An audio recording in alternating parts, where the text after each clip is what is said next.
Hello. Yay! Yep. I'm so glad to be back. Are you? It's been forever. Yeah. How long's it been? I don't know, like a week. Yeah. It's been a week. We've been away from each other for a week. It's been awful. I've been Yeah. It was sleepless nights. okay. It was like 9 days because it was like last Tuesday, and then we didn't get to do it on this Tuesday. So Oh yeah. it's been a little over a week. That's why it feels like so long. It does feel like a super long time, to be fair. The last few days have been an entire lifetime for me. Yeah, it's been crazy. Okie doke. So, what have we been up to? You have caught up on some stuff. Yeah, I finally can access Netflix, which I know that I've said before that I peruse certain websites allegedly, but I do sometimes like to use my TV.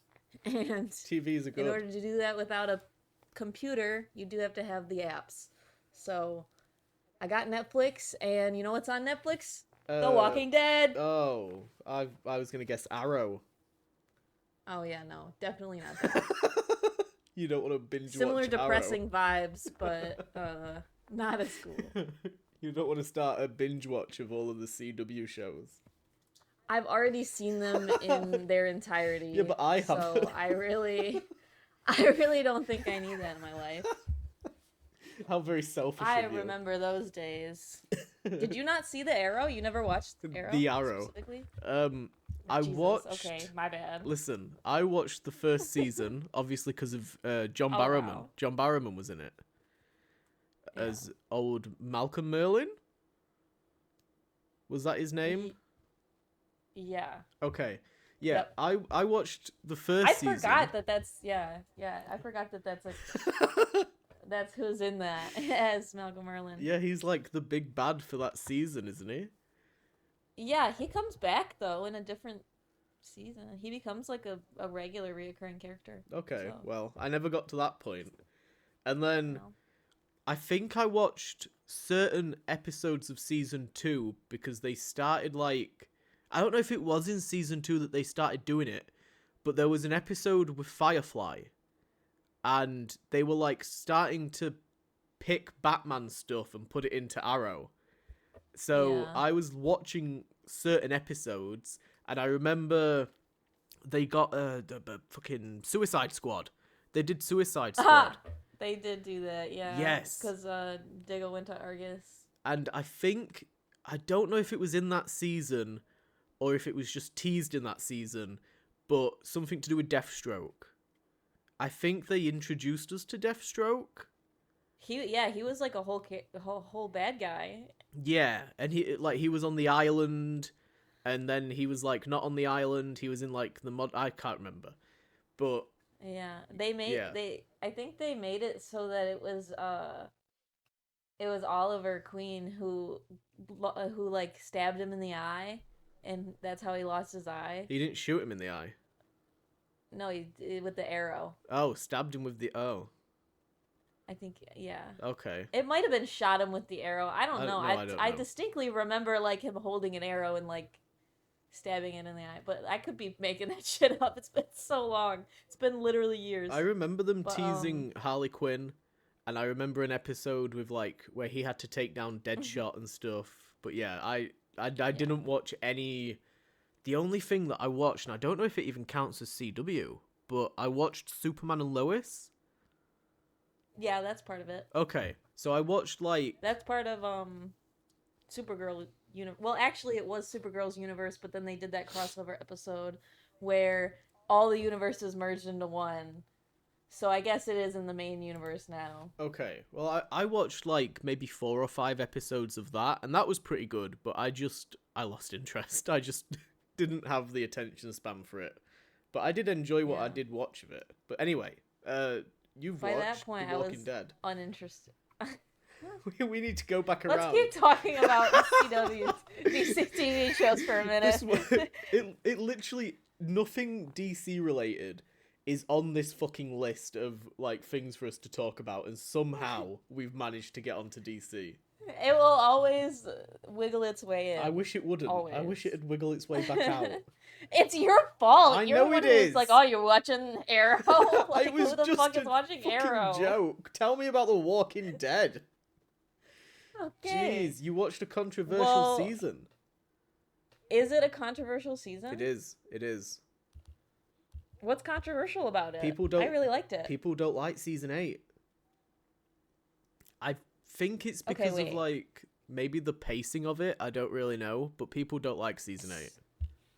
Season 8 is the end of the war, Yes. right? Well, it's Okay. all out war. People don't like Yeah. it because we had certain deaths. Right. But, like, And isn't that every season? well, yeah, but we had quite a few significant deaths. One in particular, I think, Yeah. pissed people off because I'm just gonna fucking say it. It was Carl. His Yeah. character in the comics, I think, is quite important. But like at this point, we're fucking 8 seasons in on a show that is not following the comics. So why would you expect any? Right. And like this dude needs to go off It and like go was- to school at some point. Like let him leave. Yeah. It was a little bit jarring because because after we left off, they had the saviors had escaped because they had attacked the Oh, of sanctuary course. and all the walkers, and then Yeah. they managed to escape that situation and they came to Alexandria, and Carl was the one there leading them basically because Rick was out doing fucking who knows what. And like the way that he was acting, I was like, man, this is gonna be Carl like stepping up now, like he's gonna become one of the leaders of the group. And then immediately after this situation it's revealed that he was bitten off screen Yeah. and that he's dying. Doesn't So he I have could like understand- he has like a tussle with a walker out in the woods or something, and you don't see him Yeah. get bit, but it's like it's revealed then Yeah. later on, oh, he got bit at that point, and that's why And I mean, that's why he's so ballsy. Is because he knows he's gonna die anyway. that's true. The only yeah. reason he stepped up like to the point that he did. I mean, it's not like it was out of character I feel for like- him, but Yeah. And he was going through it. I mean, the whole reason he was out there in the first place was to help that guy who they found out was a doctor. yeah, And yeah, that I don't know, that storyline was really sad, but I felt like it was necessary for the rest of the season to close out. yeah. I am pissed his bullshit like Negan doesn't need to die, which I don't know. I don't know if I'm a fan of that. I had a Because feeling. I was really looking forward to that death scene, but I knew that he wasn't gonna die soon because of spoilers, but Yeah. I was hoping, against all will, that it was gonna happen. How But yeah, did you I like mean- the end of the war with like Eugene sabotaging their guns? I mean, I had a little bit of an inkling that was gonna happen, and I thought that I was just like giving him too much credit. I was like, surely something has to happen here because there's no way that they lose this fight Yeah. at the end of this season. But I don't know. He's also a giant pussy, so he could have definitely not done anything. I was a little bit on the fence, but yeah, I remember literally shouting out loud. I was like, "Fuck yeah! Yeah. Let's go, Eugene!" That's like his redeeming moment, I feel like. Even though he's still a piece of shit and he's a very unlikable character, he like, played it so well. Yeah. Because he was taken. I was like, why would he go back? Why would he not just go with his friends and leave? Take Yeah. himself out of the equation completely. Instead, he's like, no, I'm gonna hide. I'm gonna throw up on Rosita, which was crazy. I'm gonna hide in these ashes and I'm gonna make my way back. And so you're a little bit like, maybe he really does fuck with the saviors and he really likes the way he's being treated. Yeah. But then like his face when he sits down to like start making the bullets, I'm like, you know he's I don't know, doing man. something. He's like the conflicting emotions. Yeah. And so it was definitely and he did play it well because they also now they definitely think he's on their side because he came back from being kidnapped. So, and when he had Negan test out his own gun, Eugene's own gun, Yeah. instead of any of the other ones, I was like, okay, something's going on here. Cause no way. You know, I really, really enjoyed it. And I didn't even see it coming as well when I watched, like, that season for the first time. I didn't know how any of that was going to end. I hadn't been, like, spoilt Right. for any of it. So it was great. And I like that it's very consistent with Eugene's character, because right as you're introduced to him, he's playing the long game. And he's, like, Yeah. conning people. So he's used to this shit. But he was just playing it so fucking dangerously and putting himself like at way more risk than he was before. And I Yeah. remember saying to you And in it previous episodes, I was like, wait, Eugene's gonna like, you'll like him eventually. There'll be a moment. We just needed to get there. he's still a little bitch, He's but still a yeah, little bitch. he helped out, that's for sure. I was proud of him. Just like he took out all of the saviors basically. Like Yeah, that was nuts. he was the driving force behind them winning. Yeah. And then we get I don't know the why you put all your eggs in that basket. Like me, and definitely that was an oversight on his part. yeah. I think it's just it speaks to Negan's like arrogance. Like it's part of his Yeah. character. Like he feels like he's a fucking god at that point because he's just beating them at Yeah. every turn. I think it's like halfway through the season when him and Rick are kind of having like a bit more of a one-on-one fight in that abandoned house. Oh my god, that shit. Rick was so scary. I was genuinely like a little bit terrified for Negan. I was like, he might end up dying at this point because he was just not stopping. Yeah. I fucking Oh love my that god, stuff. when he goes ape shit, that's why I was excited for it to be over. I was like, I need Rick to stop going insane for a few minutes because this is getting scary. Andrew Lincoln, man, And like he's such a good actor. He's insane. he's a good actor until he has to cry, and Oh then yeah, you're a little yeah. bit what's going on here? But I mean, men don't like old men like that sometimes are like repressed emotions. So maybe he's just trying to like hold back the cry, but Yeah. it's very very odd to watch.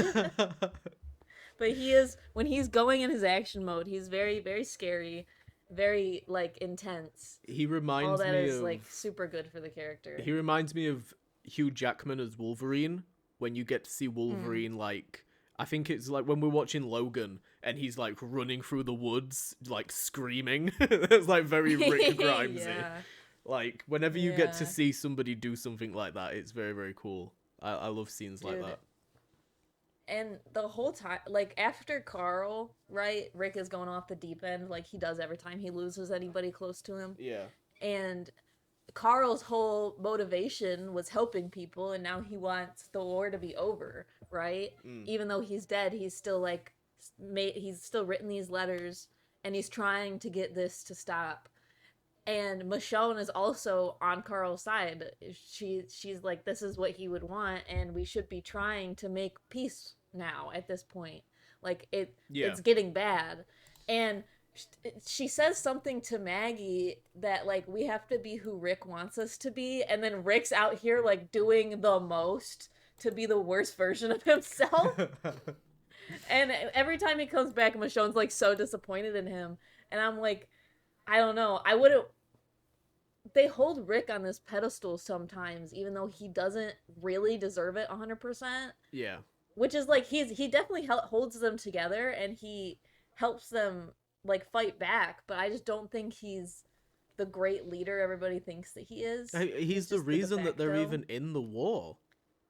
Yeah, Because that's true. if they hadn't have like gone the aggressive route at the satellite array in the previous season and like fucking wrecked the saviors while they were in that like Oh, sleeping, then none of this would be happening. Like Negan, like it's all consequence. So And I mean, he is a cop, so it makes sense that he's like this. And it just goes to show, even in the apocalypse, never trust the fucking pigs. a cop And from like 2008, no less.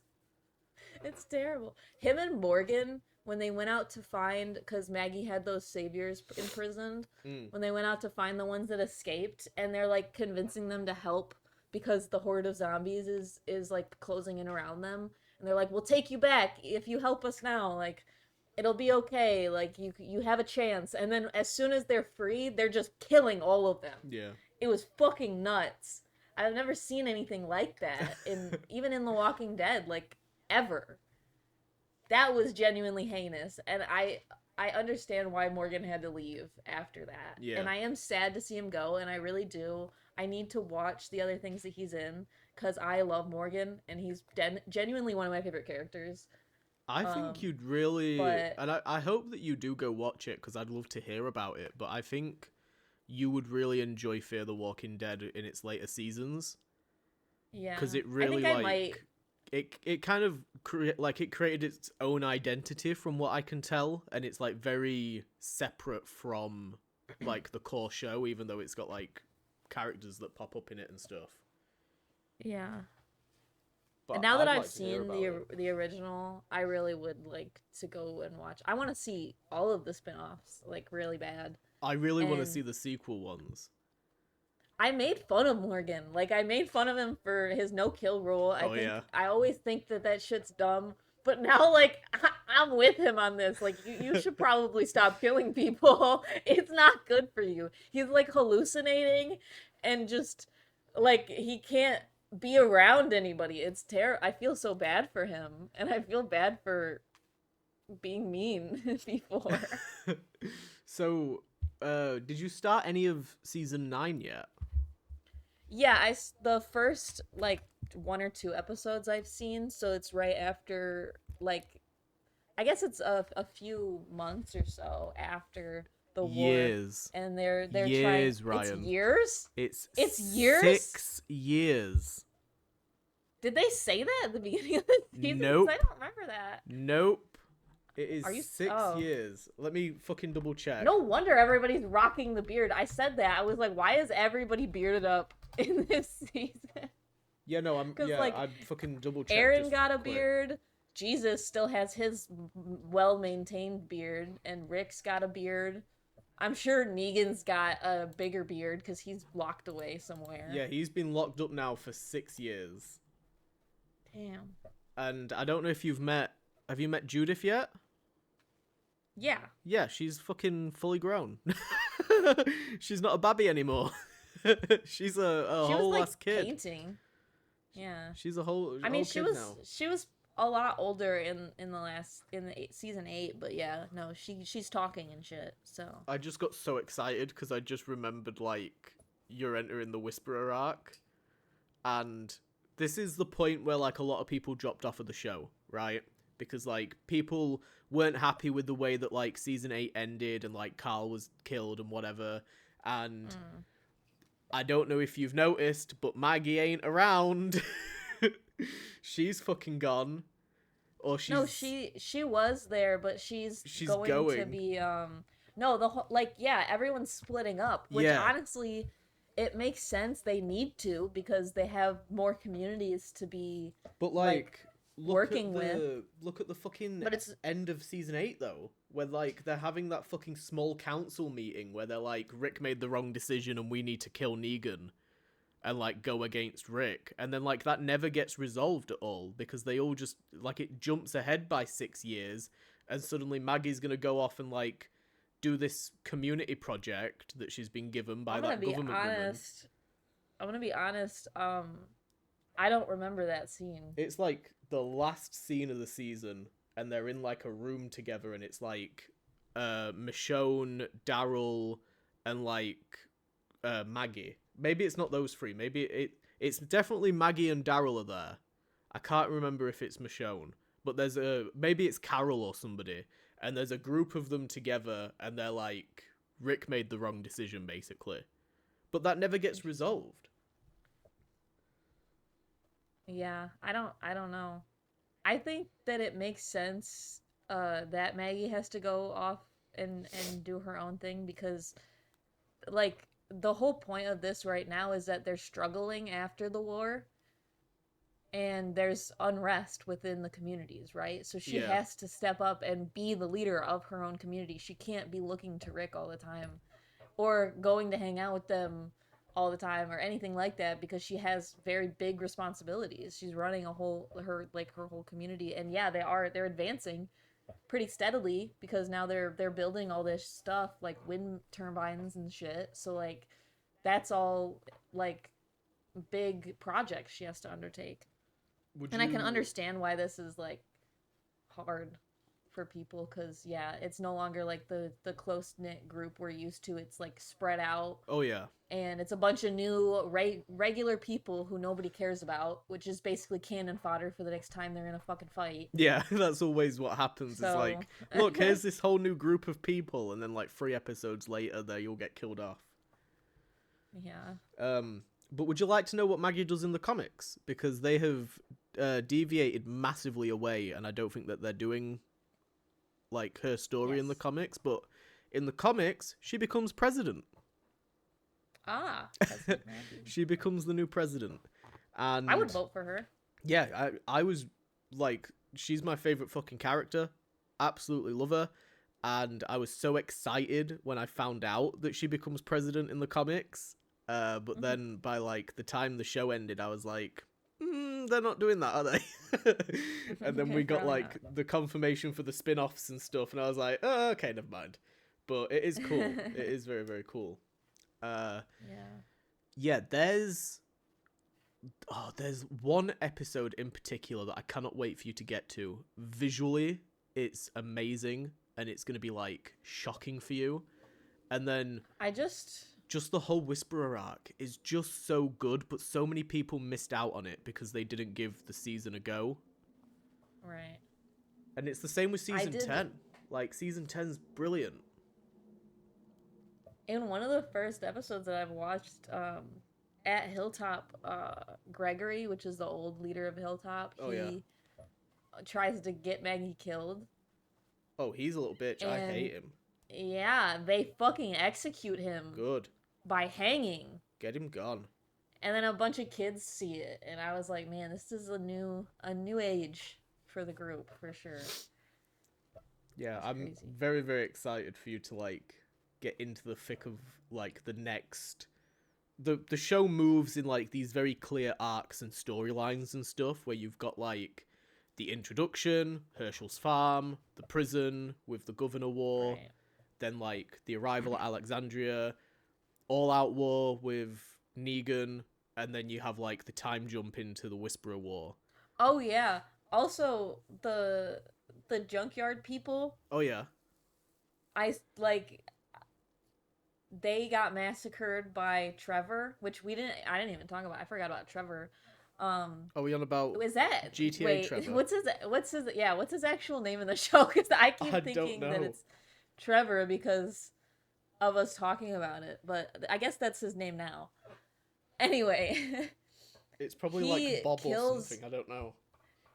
he like orders the death of everybody at the junkyard, and that pisses Negan off because Yeah. Rick brings it up to him, and Negan doesn't like it when everybody dies. He likes to just send messages instead. Yeah. But yeah, Trevor's a fucking nutcase, and Dwight sides with him for a minute because he thinks, because he goes, we'll just move on. If I'm leader, we'll just move on. And so Dwight's like, oh, sick, yeah, just move on. Let's pretend Negan's dead and we'll just move on from the fight. No, he means move on, like exterminate everybody, torched earth, or scorched earth, just get rid of it all. And Dwight's like, wait, what the fuck? And he gets into like a whole load of shit with Trevor. But yeah, then he ends up, because Negan comes back, obviously, because he's not dead.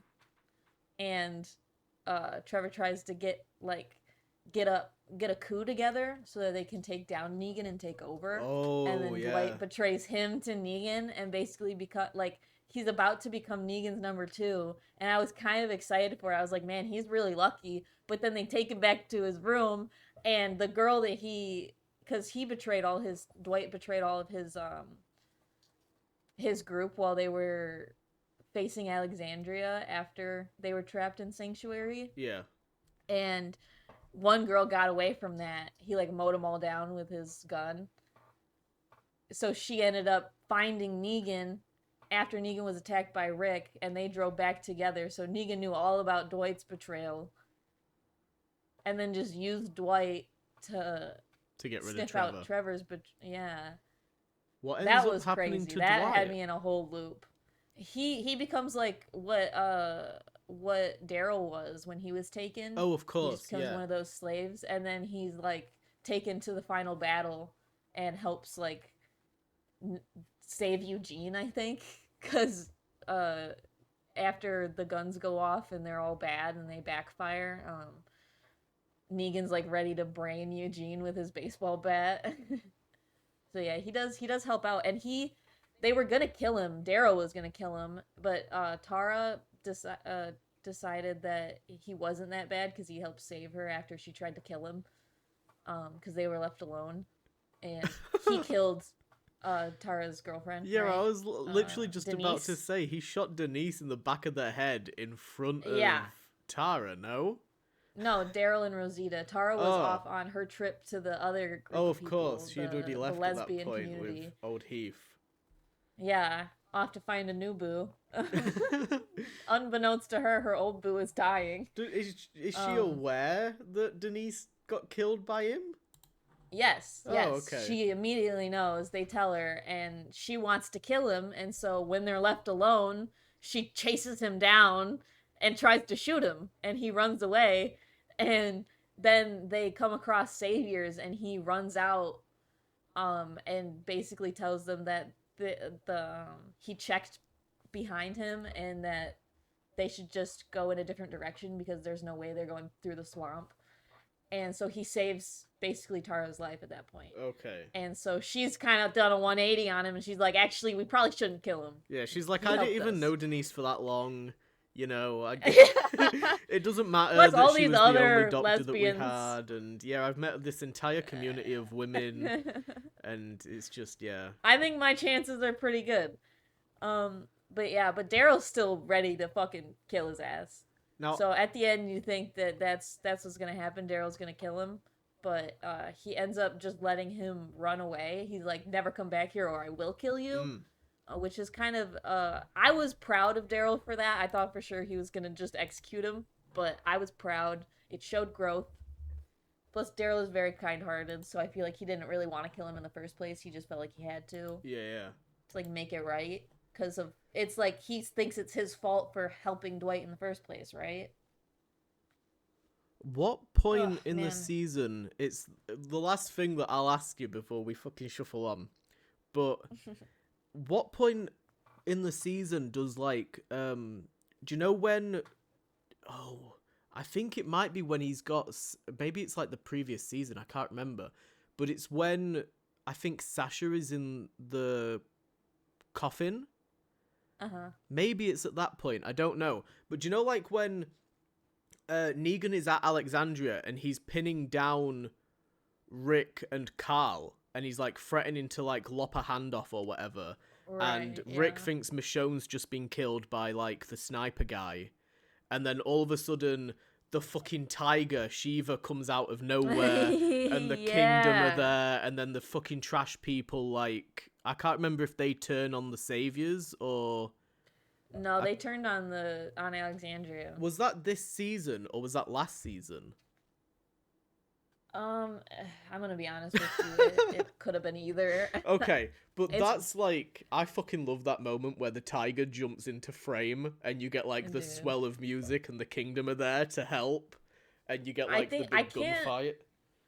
I can't remember it, but I think Shiva died Oh, really? at some point. I don't know. She's not there anymore, and I'm really upset about it. Let me Google it real quick. I'll find out. Like all of a sudden, I tune back in She and did. like the cage is empty and Ezekiel has no tiger. I'm like, what the fuck? Okay, no, I remember. I knew that she died, but I wasn't sure if she died like during season 8. But she died in episode 4. She gets killed by a horde of walkers while Ezekiel, Carol, and Jerry are like escaping. I guess. I think it's. Do walkers get into Kingdom? I think I can't remember. Yeah, no, I can't remember either. I don't know, but Maybe I accidentally skipped a few episodes. she got swarmed though, and it was very, very sad. It was like a, but at the same time, it's like, look, this is a fucking massive CGI tiger. She's got to go at some point.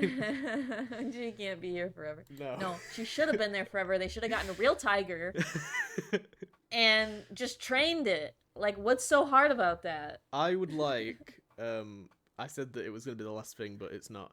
I would like to just give like a very, I want to give like a shout out to the dude that plays Ezekiel, because I love Ezekiel. He's one of my favorite characters. He's so fucking good. He's really fun. I just, from the moment you meet him and he's got the whole shtick going on with, like, you know, King of the Kingdom and Jerry with the big fucking battle axe, and he never stops speaking like an adventurer. I love it. Ever. It's fantastic. Committed really to the bit. So yeah, and he's really fun. I would follow him. Ezekiel. I probably would want to be part of the kingdom. Yeah, the kingdom's very. If I had to like pick any of the places to like settle down, I would pick either the kingdom or maybe Hilltop, while like Maggie is in control of it. Yeah, I'd be like, can we have Maggie in control of Hilltop, and then I'll come and live there? I don't want fucking Graham or whatever his name is. Gregory. Norbit Gregory. Graham. Fuck that guy. Anywho. Well, he's dead now, so you don't have to worry about it. Before you tell me about what film you watched, I'm going to tell you about what film I watched.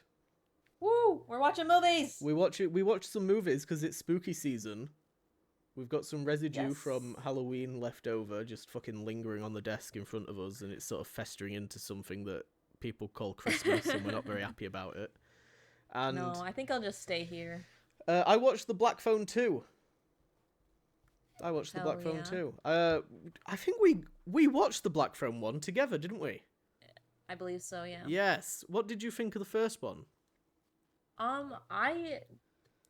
I feel like I enjoyed parts of it, for sure, and it was definitely scary, but I don't know if it was, like, my favorite movie ever. That's why I was kind of not into the second one. I was not excited when I saw that there was going to be a second one. I was just like, oh, okay. See, I was the same. I was like, I don't mind it. I don't think it's a bad film at all, but the themes of the film, like, when we watched The Black Phone, I didn't expect it to be, like, supernatural and have, like, ghosts and stuff, and, you know, his sister can fucking see visions and shit. I wasn't expecting any of that. I thought it was going to be... do you remember when we watched that film with Brie Larson in?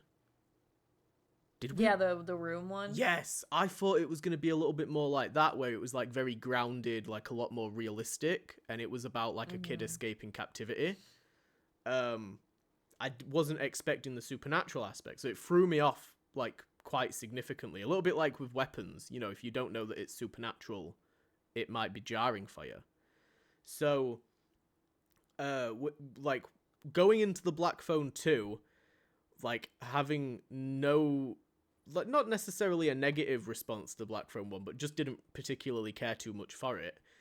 I was, like, going into it knowing it was going to be supernatural, and, like, they completely rip off Nightmare on Elm Street, like some of the sequels here, because pretty much like 80% of the film takes place in like this dream world, and they're battling like the ghost of the grabber, and it expands on the lore of the grabber, and it expands on the lore of the kids from the first film, and like the ones he killed, or the two that the two that escaped, and the focus is this time more so on the sister. So I can't for the life of me remember character names, but the kid from the first film, the boy, takes like, it kind of starts off revolving around him, but he takes like definitely a supporting role. He's still in the film like a shit ton, but she is the lead, and she's so fucking good.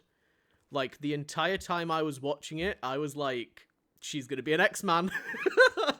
The entire time. I was like, there's your Kitty Pryde. There's your fucking, like, whatever X-Man you need that is, like, around her age. There she is. Like, she's brilliant.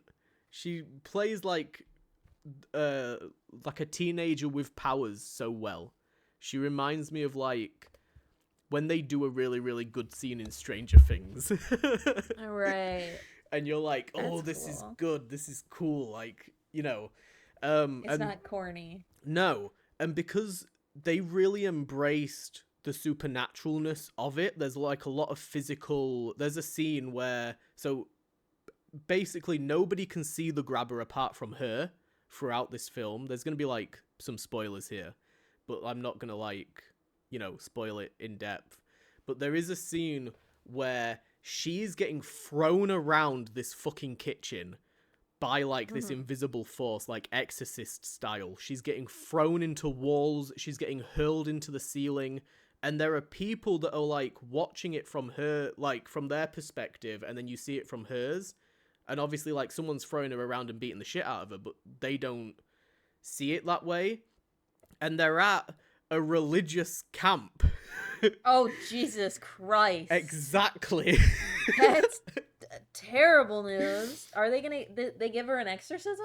Well, they initially, there's not a lot of people here God. because they get snowed in, basically. So they go there with the intention of, I guess, like, training to become, right, okay, hold up. Let me fucking go back a second. So she gets a vision where she speaks to a kid from this camp about other kids that have died there at the camp. So because they know, like, it's kind of related to, like, the grabber and their past and whatever, I don't fully remember, like, their full motivations, and I don't know if I can say their motivations without spoiling it, but Mhm. they end up going to the camp as, like, trainee counselors, basically. But when they get there, Oh. it's cut off because there's, like, a blizzard. Nobody else kind of arrived there. So there's a very small amount of people there, but it is a religious camp. And it's, like, in the middle of these mountains. The scenery is fucking insane in this film. I didn't know that you had mountains like that in America. Fair game to you. Yeah. There's two mountain ranges on either side. It was like I don't know how much of it was like CGI and like shot on location, but it was really, really, really like aesthetically pleasing to look at. Really Yeah. great. And so while they're at the camp, she starts having more of these visions. The kid from the first film's like got fucking PTSD, obviously, and is like struggling with stuff. He's very dependent on smoking weed and like trying to like dumb himself down. And Relatable. and they take do you remember the kid that used to be the fighter from the first film? Yeah. His brother is in this, played by the same actor, and he's like the kind of romantic interest of her. They have like a little crush thing going on. So there's three of them that go there. The dad returns as well, but he's only in it at like the start and the end. And while they're at the camp, the visions get more and more frequent, and they have a phone booth there, it was from the vision, but it doesn't work anymore. But suddenly it starts ringing, and only Right. the two siblings can hear it ring and can answer the phone. And when they answer the phone, they're communicating with the grabber. So there's like this mystery of why is she seeing the dead body of these kids? Why is the grabber communicating with her? And eventually it kind of turns out that, the grabber is linked to the kids and like the history of the camp and stuff. The people that are there when he starts attacking her, there's like this heavily religious couple that don't like these kids.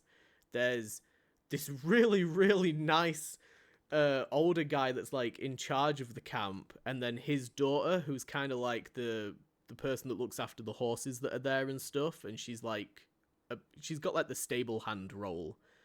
Like, you can kind of imagine that if there were kids there and stuff, she'd be like teaching them, how to look after horses and whatever. She reminds me of do you know Dina from The Last of Us? Have you watched season 2 yet?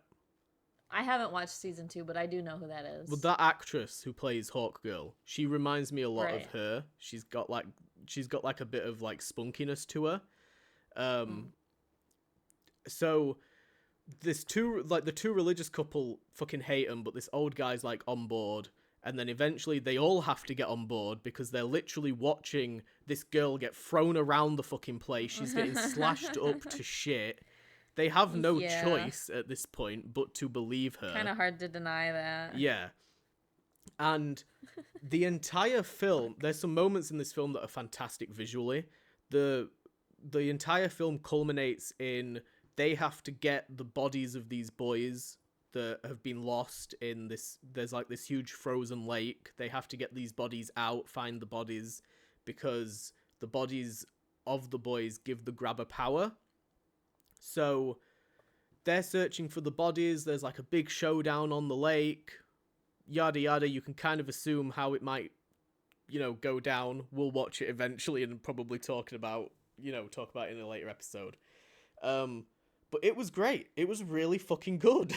Like, genuinely, I'm not gonna be like, oh, it's one of my favorite films ever and blah blah, fucking hype it up. But like, recent horror films have just been really great. And this Yeah. wasn't. There was like a couple of like very typical jump scare moments in this where I was like, oh, you fucking bastard. I don't like jump scare horror at all. But and like there was a couple in here, but it was the other stuff in here that I really liked. Like, there's a moment where the grabber has like frozen feet and is ice skating around on the fucking lake, slashing people, and it was Oh, what brilliant. the fuck? Like, That does sound crazy. genuinely really, really great.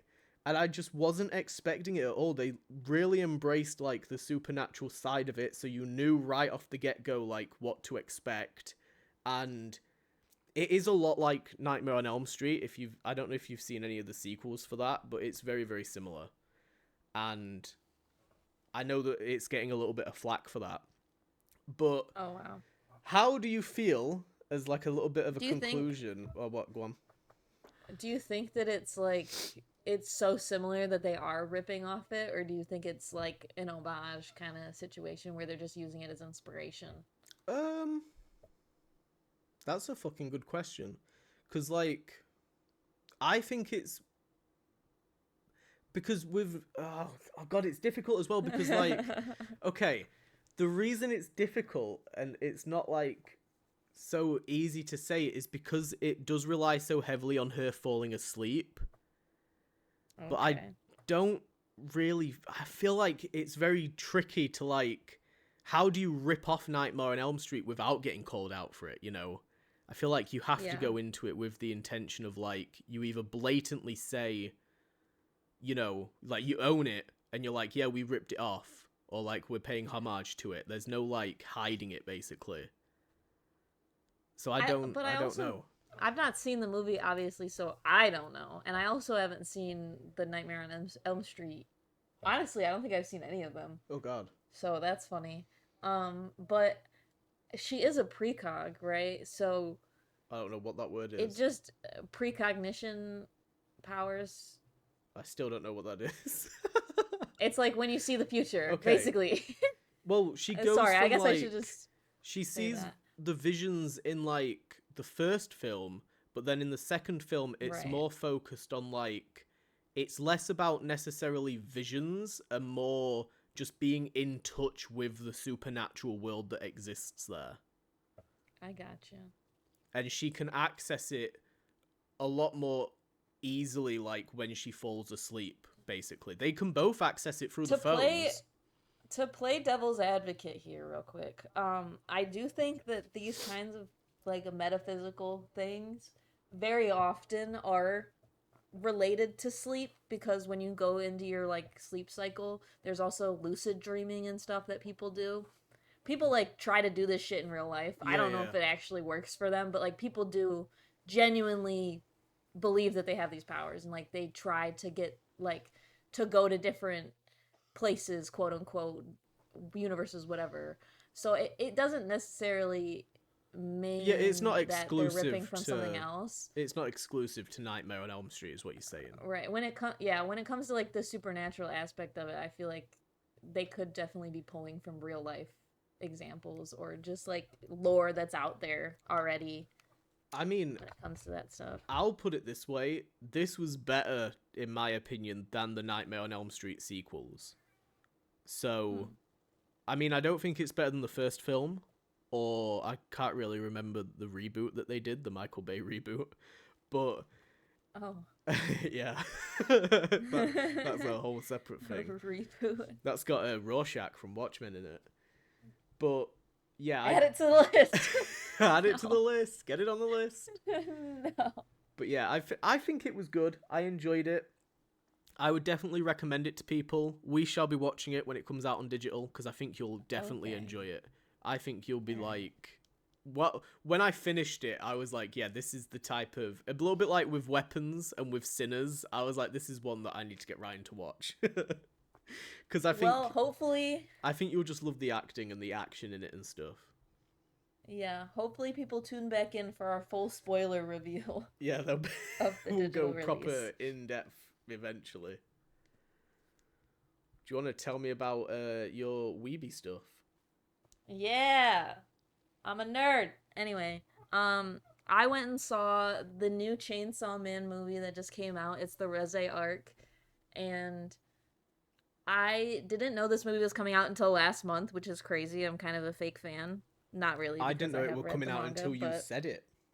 Till I So said I was going to see it. yeah, and I was like, oh, that's a thing. Like I'd heard about the Demon Slayer film, obviously, and like we just had Yeah. fucking. I know it's not the same genre, but we just had fucking K-pop Demon Hunters just everywhere. I didn't Yeah. know we were going even deeper into like anime and shit with Chainsaw Man as well. And Jujutsu Kaisen is also getting a movie, so Oh yeah, stay tuned for that. I'd heard about that. I'd heard about that. But I actually need to catch up on Demon Slayer so I can watch the movie. I needed to see the Chainsaw Man movie in theaters though, so I had to go. And I've seen obviously the anime. There's one season of it out already, which is not that hard to get into. I wasn't expecting them to do a movie this soon, I'm not gonna lie. Mm, But the anime was very popular when it came out. yeah. And I genuinely did not expect this movie to be as good as it was. I'm usually disappointed with any kind of adaptation of anything. I try to like separate myself because of that from like the source material, because I'm always, if I try to like compare it, I get disappointed. But the way that they did this movie compared to the manga is in a way better because of the fact that they fill in so many blanks. And when you're reading a manga, it's really fun when you're reading a comic book, but the manga specifically is usually all in black and white. Mm, So it's all ink, like pen and ink kind of drawings, right? That's a little bit difficult to follow when it comes to the details sometimes. So seeing it all fully in color, fleshed out, beautiful animation was just absolutely incredible. And the storyline itself was just so good. And I don't know, Chainsaw Man gets a lot of flack for being like a gooner kind of thing because the main character is really into girls and boobs and stuff. But he's a 16-year-old kid, right? Who is a demon now, part demon, and oh my god, spoilers for the first what they're called. episode. Why would you do that? Yeah, sorry. I guess I should have given you a spoiler alert for an anime that came out It's called Chainsaw 2 years Man. ago. Don't give us that wicked excuse. But anyway, I think that this movie was very beautiful and it kind of culminated pretty well. I don't know. I really want to make you watch it in a way. I don't know how to even like because I told you that I was gonna go see it alone, but I didn't end up doing that. Yeah. Some people met me at the theater, and one of them had never seen anything to do with Chainsaw Man, and he still enjoyed the movie, and he still thought it was fun. And the fight scenes, like, it starts off a little bit slow, and then it hits a point where it's just nonstop action. Yeah. The whole movie is nonstop action until the end, and it's just, and the fight scenes are incredible. The animation is beautiful. All of the colors. And just, I don't know. Are they doing It's a wonderful movie. Do you know if they're doing a second season?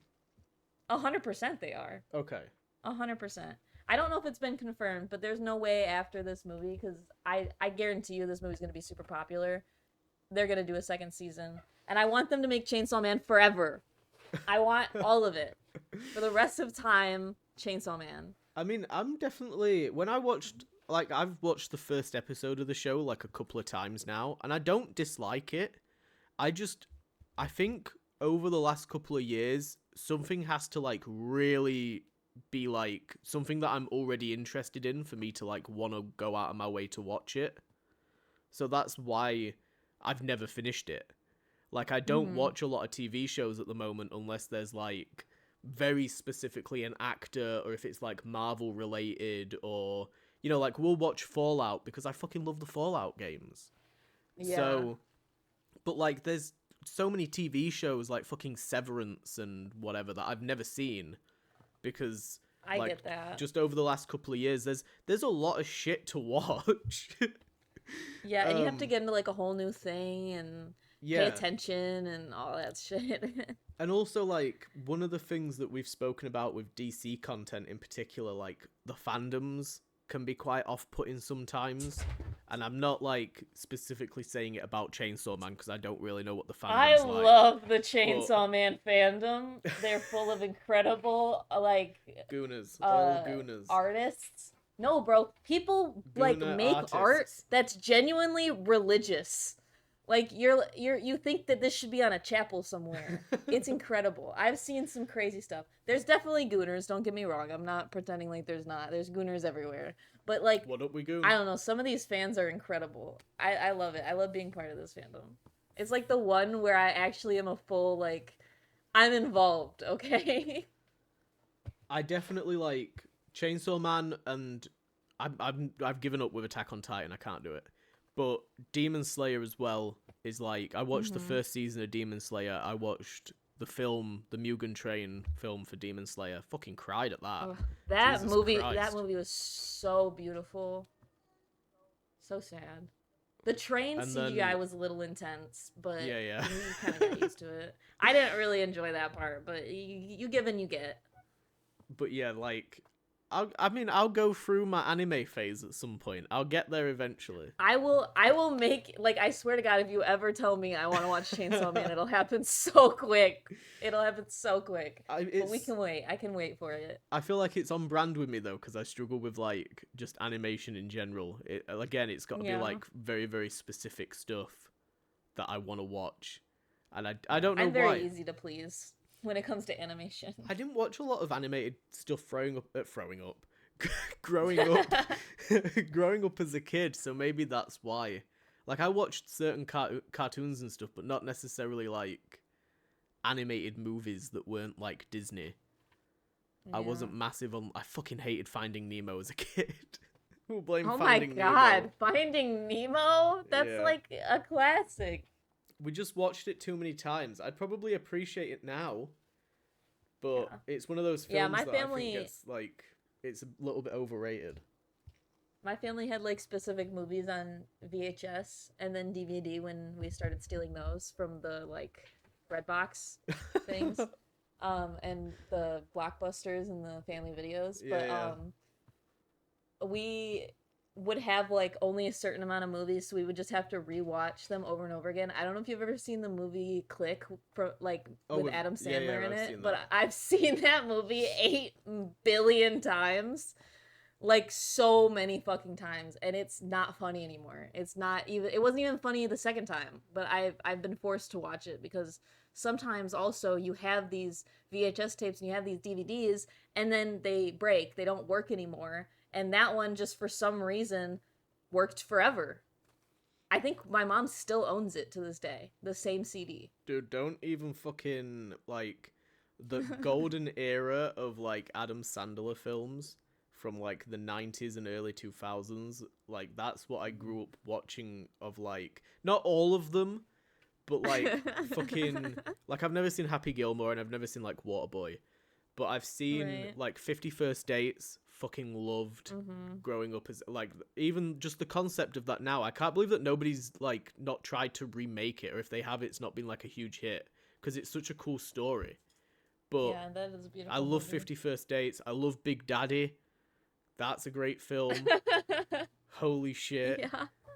Yeah. That's like What is that one where he plays his own sister? Or not like in real life, but he plays like oh my god, I don't know. like he is a character and then he also plays the sister of the character. I can't remember the name of it, but that one is so fucking stupid. That and like God, I used to He gets watch seen him. like Jim Carrey films around that time as well, and Ugh, like Robin Williams, fucking Mrs. Doubtfire, and Flubber. Oh, don't get me started on Flubber. Have you ever seen that? I don't think I've seen Flubber, no. Flubber is amazing. Have you seen Hook? Amazing. No.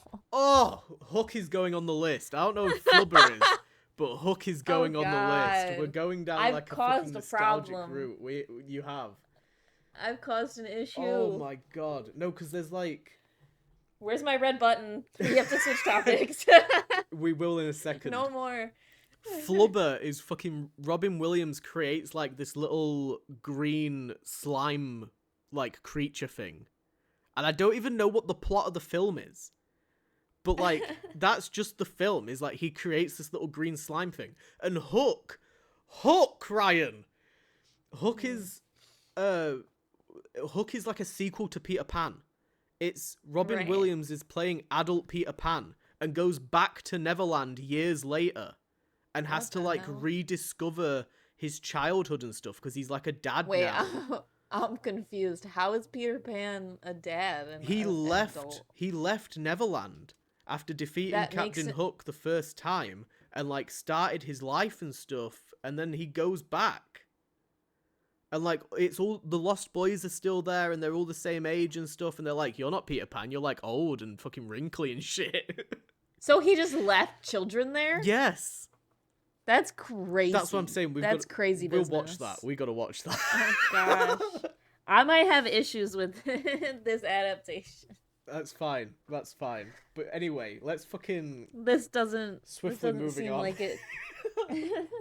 You fucking opened a whole can of worms there. I've been dying to bring up Hook. Holy Oh my shit. god, any chance. My friend really, really likes Hook. We reference it all the time whenever we play Minecraft together. And I keep thinking like, oh, I wonder if Ryan's ever seen it.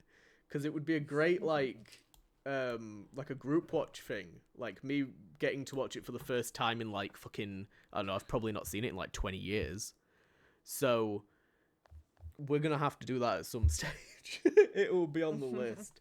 Anyway, we've got, before we get onto comic book news, because we do have some actual Marvel comic book stuff to talk about today, we have an update on Doctor Who. Doctor Yay. Who's fate has been decided. For anybody that has listened to the previous episodes, me and Ryan binge-watched the shit out of Doctor Who. We started Ncuti Gatwa's season and never really continued because we didn't really know what the fuck was going on with the program. And we spoke very briefly about Billie Piper. She has returned. And we finally got a fate for Doctor Who. It was too woke for Disney. That's the quote. Oh my god. Specifically, Wait. too woke for Trump's America. Who's this quote from? This came out, I think it's from like Insider or something. Let me have a look real quick. But this article came out very recently when they were addressing the fate of it. The Disney BBC thing has stopped. Disney has like split from the BBC. That deal is ending. The whole like reboot thing was a fail. They said that they tried. Okay, so it was reported by Deadline, so it's pretty reliable. The Telegraph are like reporting it and everything. So apparently Disney picked it up with the intention of Marvelizing it, which we spoke about because of the whole Whoniverse intro. They gave it its own little MCU intro. Whoniverse. The quote that we got was, "It wasn't for the long term," and everyone got the impression that it wasn't doing what it needed to do on Disney Plus to be sustained. Apparently they spent the equivalent of like, it's not a lot of money for Disney, but they spent the equivalent amount of like basically a film developing the 2 seasons, and I guess they didn't really gain any new subscribers to Disney Plus. So they're counting it as being a flop. The ratings weren't there. So, and apparently the season's ratings were lower than Jodie Whittaker's. And, you know, Ncuti's now left. Ncuti's ditched the role and he's gone. He's had enough. Au revoir. And we've got Billie Piper. But that they were like ratings, the storylines, the writing, and the terms that are being thrown around are like very specifically. Here we go. Another well-placed industry source says Doctor Who became too woke for Trump's USA, and this was a factor in Disney's minds when it came to a renewal. So, under writer Russell T Davies, the series has cast transgender actress Yasmin Finney from Heartstopper, featured drag queen Jinx Monsoon as Maestro, and played host to a historic gay kiss between Ncuti Gatwa and Jonathan Groff's character. And some of these drew a lot of complaints from BBC viewers. Wow. So That's interesting that Disney was the one to take it and quote unquote make it woke, right? yeah. And then now it's too woke for them? That's an interesting idea. Yeah, this whole like I mean we've spoken about it before. We watched like the Ood slavery episode. The Doctor Who has always been incredibly woke. It's just been like more subtle at times than at other times. And I think we spoke about this when talking about like when we watched the David Tennant episodes. It is quite heavy-handed. And it is quite like I can understand when it's why people that aren't into that sort of stuff, why they might be like more upset about it, because it feels a little bit more in your face. I kind of get it, right? I don't have an issue with it, not bothered about watching it, but I can understand why it's not hit with certain audiences, basically. And I don't know. I do think it's interesting that like a lot of people are saying, it's gone to Disney. Yeah, like you said, Disney have picked it up and they've turned it woke, and now they're dropping it because it's too woke. Like, what the fuck? Where's the logic there? Who are we blaming for this? I just hate whenever you try to do anything different that's not like... Because, okay, as cool as all the actors who have played the Doctor are, they're pretty incredible actors, right?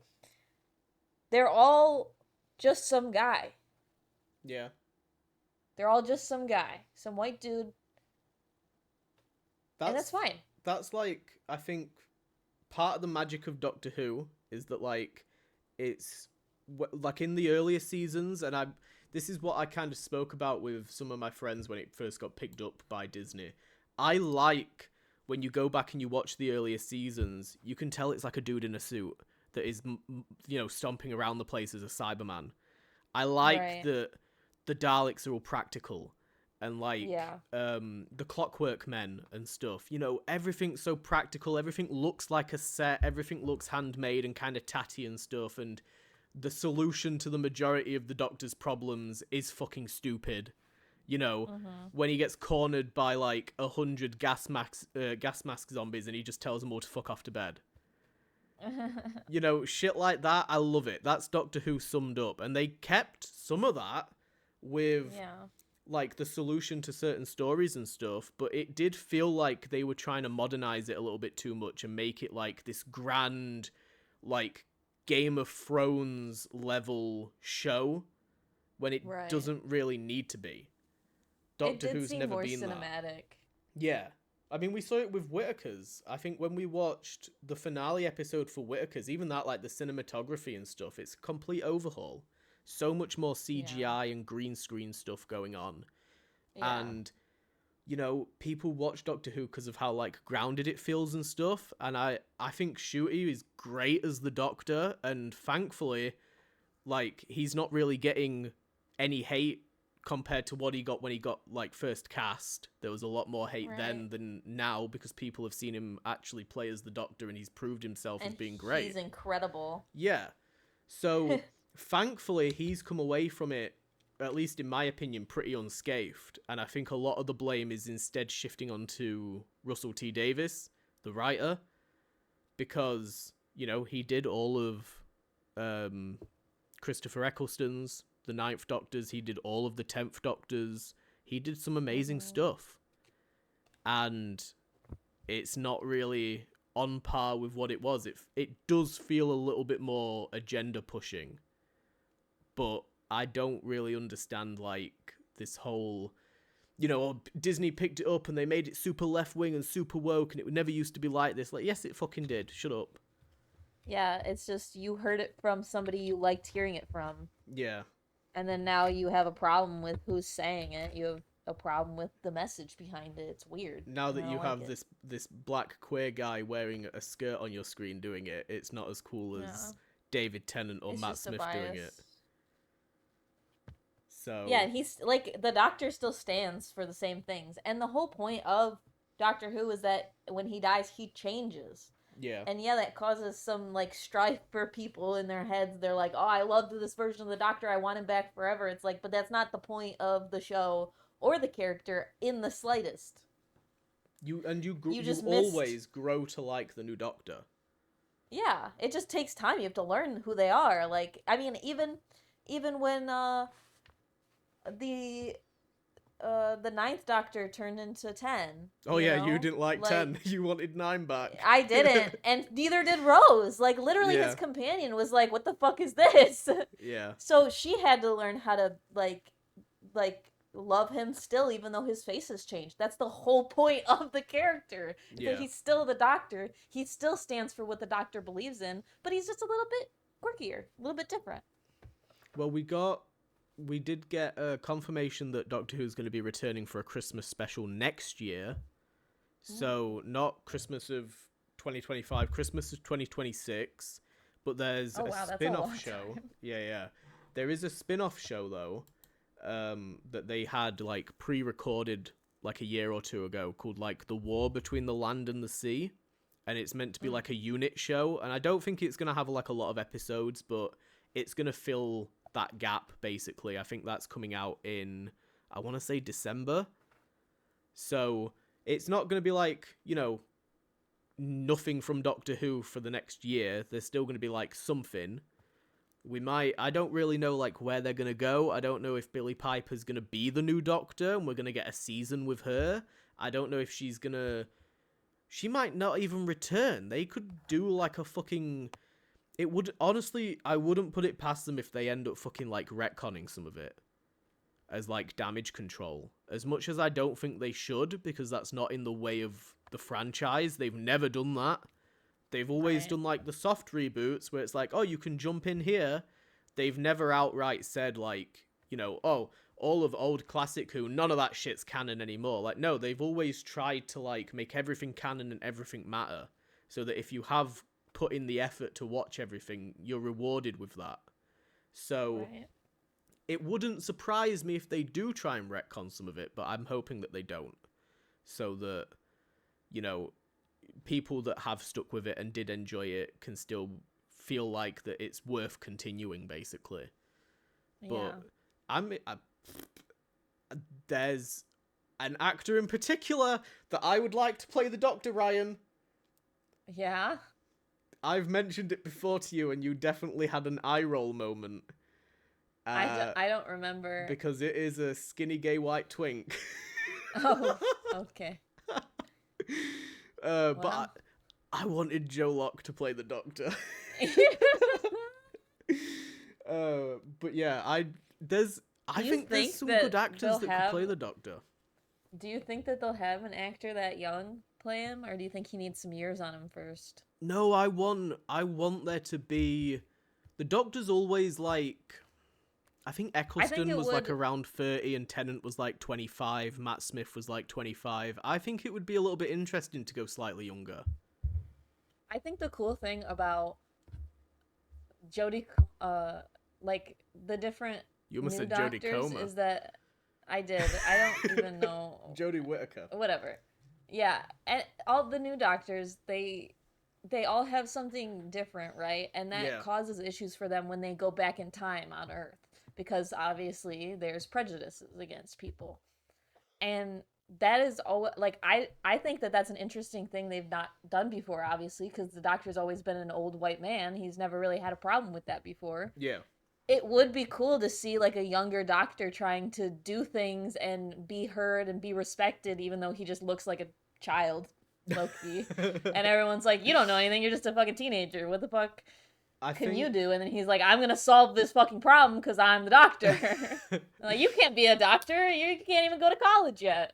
aside from like my obvious biases of like Joe Locke being a comfort actor for me, I do want Right. somebody within the same realm of like somebody that can physically run around the place. Like we doubted when we were watching Capaldi's stuff. I was like, I don't know if we're gonna ever see Capaldi like run, but no, he fucking went for it. Like Capaldi got a jog on, so like we He need got the somebody knees. that ain't afraid to run. We need like a fucking Tenant used to sprint. Like he Oh was man. straight down those hallways.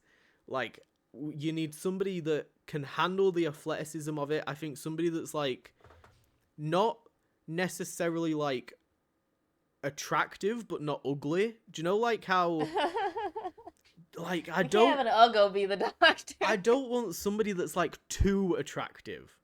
Like I can see why Like people British wouldn't level attractive. exactly. Now we're on the same wavelength. Do you know how like Shuti was a beautiful man. he But was not too British attractive level for me?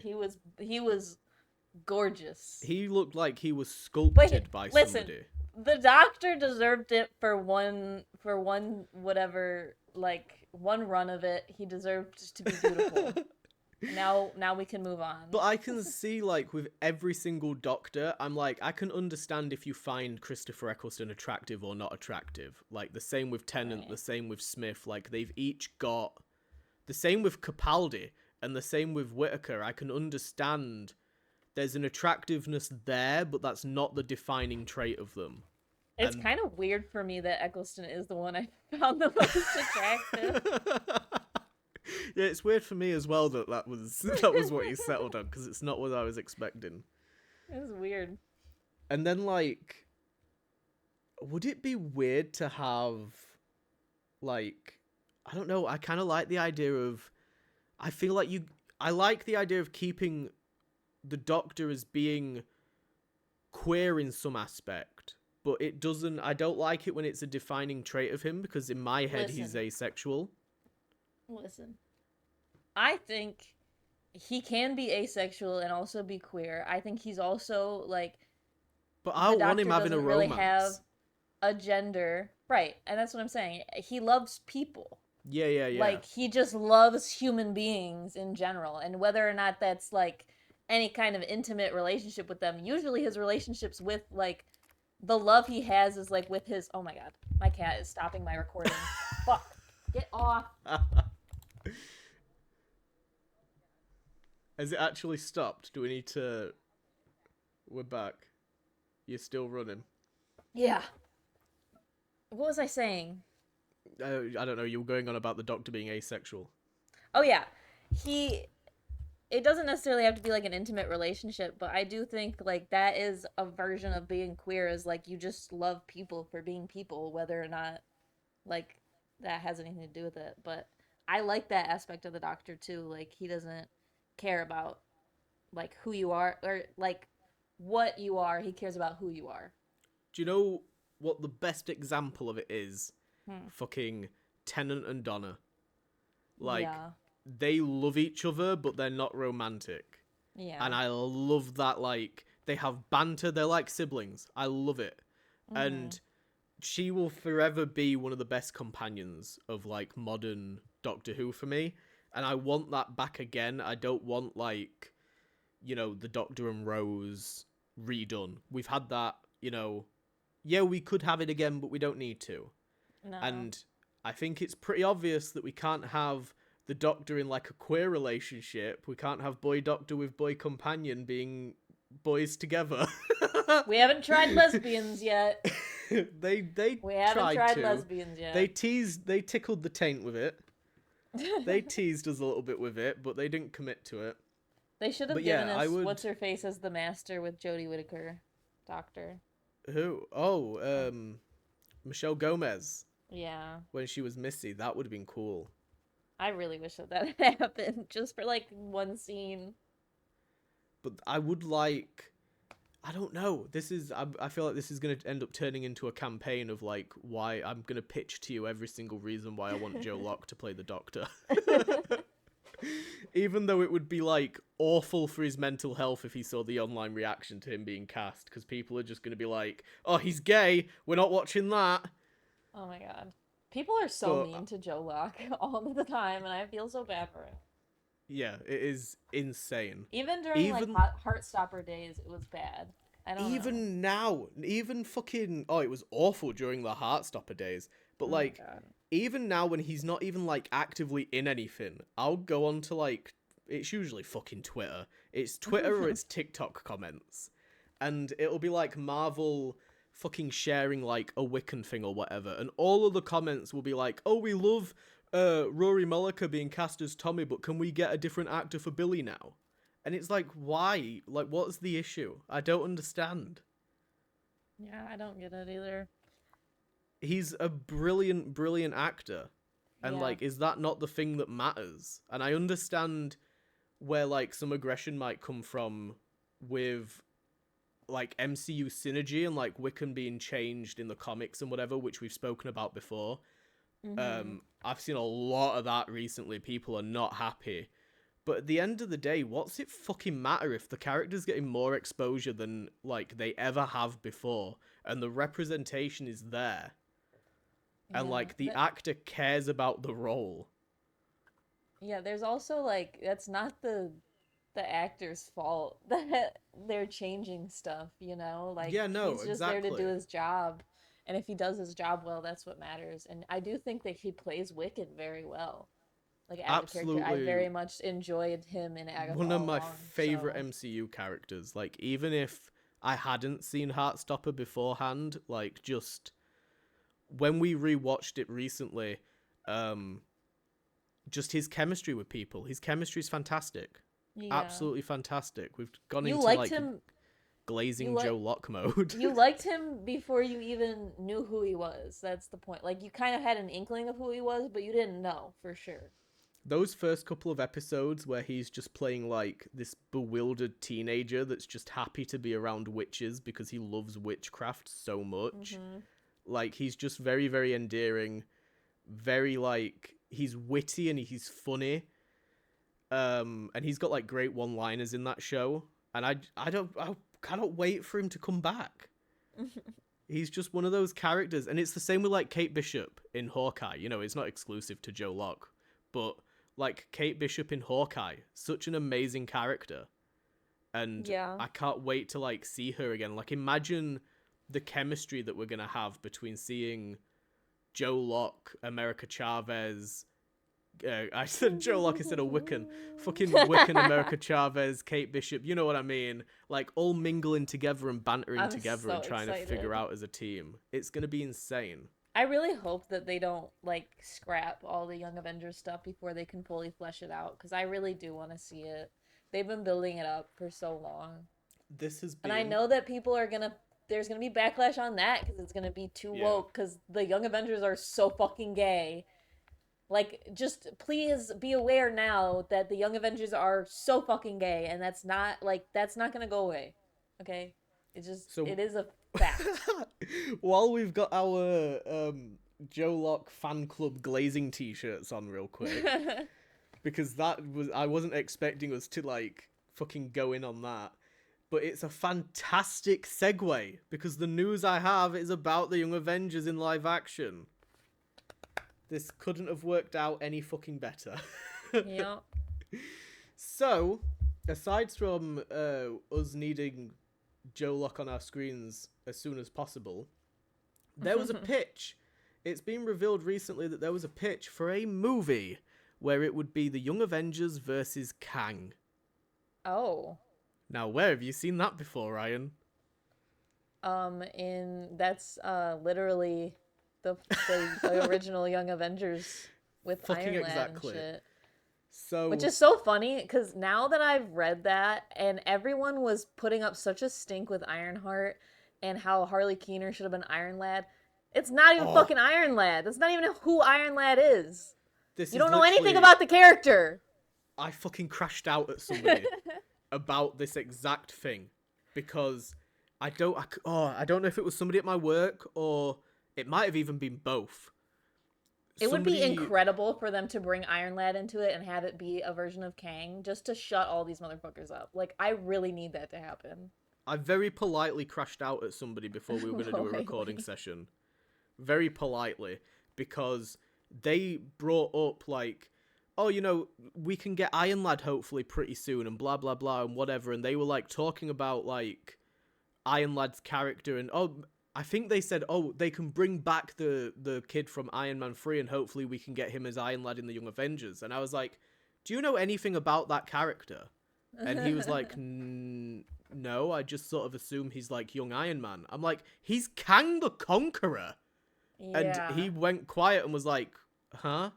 And I'm like, there's a whole thing about Iron Lad. Like, the whole point of his character is that he's Kang. Which Like, it would be really cool. I don't know. They're doing Doom now, so it kind of is hard. But I feel like that would lead into, I don't know, whatever. you could Ugh. still somehow do it, I guess. But the character himself, like, hasn't really returned. So I don't know if it's even worth it at this point. And Yeah. everyone is gonna have, like, that Hulkling kind of mindset of, like, oh, he's called Hulkling, so he must be a Hulk. And, oh, he's called Iron Lad, so he must be related to Iron Man in some way. Ugh, And I he's hate that not. shit. He's just using Iron Man tech. Most of the time like most of the characters who become like what's it called when they get the name? They're like legacy characters. Yeah. Yeah, Most yeah. of the time when they become legacy characters, it's literally they don't have a relationship with the actual character, like unless it's like, oh, they saved me one time or whatever, or I just admired them as a hero. It's not like this is my son or this is this kid I raised or anything like that. It's Yeah, always yeah. just some random motherfucker who decided to put on a suit and call themselves the next fucking Captain America, you know? Like Exactly. they don't actually care or know about the like there's also that one there was this one comic run I read, it's a newer one, and it was Avengers Academy, and there was a Captain America in it Oh, that yeah, the Captain America of trains. yeah, and he's gay Captain America basically. With his dungarees. Yeah. And it's just that they brought up the whole story of Captain America having a gay friend, Arnie Roth, in the war.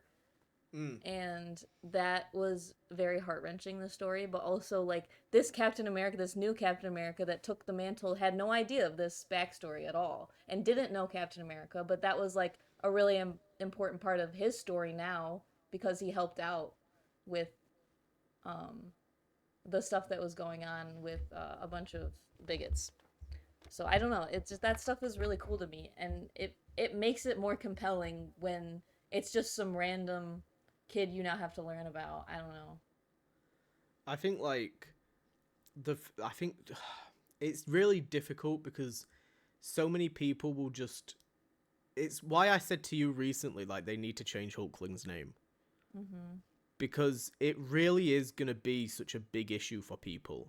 Yeah. Unless it's like, I get it, you put it in a film, you explain it in the film, and then hopefully people are on board with it. But still, even then, like, so many people skip films and wait for streaming or just don't go see the films but still want to be involved in the fandoms and shit and, all of that Yeah. sort of stuff.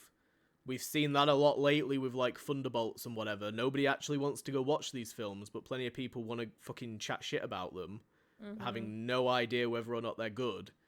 And I feel like, that's the case. It's going to be the difficulty with bringing in Hulkling, and I'm hoping we're going to talk about the changes being made to the comics pretty soon because it's going to be relevant to this, but I'm hoping that what they're doing in the comics is going to build towards making Wiccan and Hulkling a little bit more accessible for casual viewers. And I mean, we'll talk about it because it's difficult for me to, like, bring up and then not yammer on.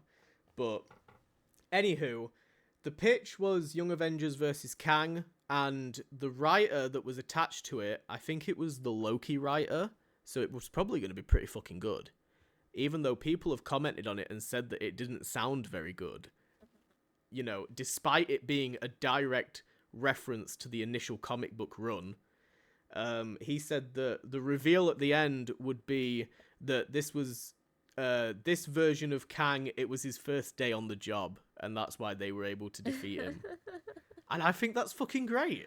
That's hilarious. It's fucking funny, and I loved that there was going to be this point, right, where Endgame finished, and you'd get all of these films where, like, Ant-Man can defeat a Kang, and the Young Avengers can defeat a Kang, and you'd probably, you know, I don't know, maybe fucking Doctor Strange or somebody defeats a Kang. Right, and then you think it's not so hard until you meet the Kang.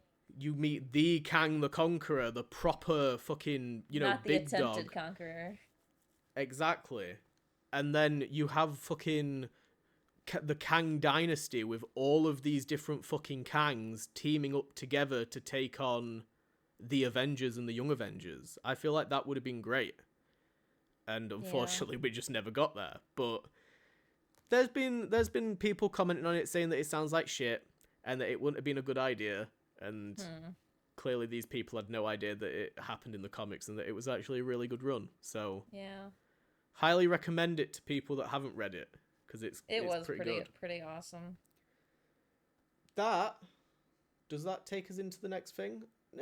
We'll wait a second. We'll stay on live action. Gwyneth Paltrow teases her return. Oh? She might be coming back. Let me see if I can find the actual quote real quick, but I saw something pop up about... She teased that she's either currently, like, recently filmed for a Marvel thing, or, like, might be pretty soon. Did you see the thing where, like, Jeremy Renner spoke to Brie Larson about returning? No. I guess Jeremy Renner was on, like, a chat show or something, and they got, like, a surprise, like, oh, somebody rang in and asked you a question. Surprise, it's Brie Larson, and Brie Larson asked if he was going to be in any new Marvel projects coming up. Oh, jeez. And he responded with something like, don't like, quote me directly on this, but he was like, no, are you? And it was, like, played off as, like, a bit of a gag, because neither of them have been confirmed for anything. So... aside from that, where the fuck? Maybe I've just made this up. Oh, okay. Gwyneth Paltrow has directly said a couple of days ago, I might be in another Marvel movie. Damn. Might be. I mean, she fucking is obviously going to be, because how are you bringing back RDJ as Doom and not having a moment with Pepper Potts? I don't know. I was thinking maybe Spider-Man would be a better movie for her to be in. Oh, maybe. But I still feel like you've got to address, like, RDJ. I don't think we need to. And, like, the kid? I hate this situation. I feel like you've got to have at least a scene, right? I guess so. Just one. I really wish we had gotten someone else's Doom. I'm sorry. I am a hater. What if... such a hater. What if he kills Pepper Potts? That would be terrible.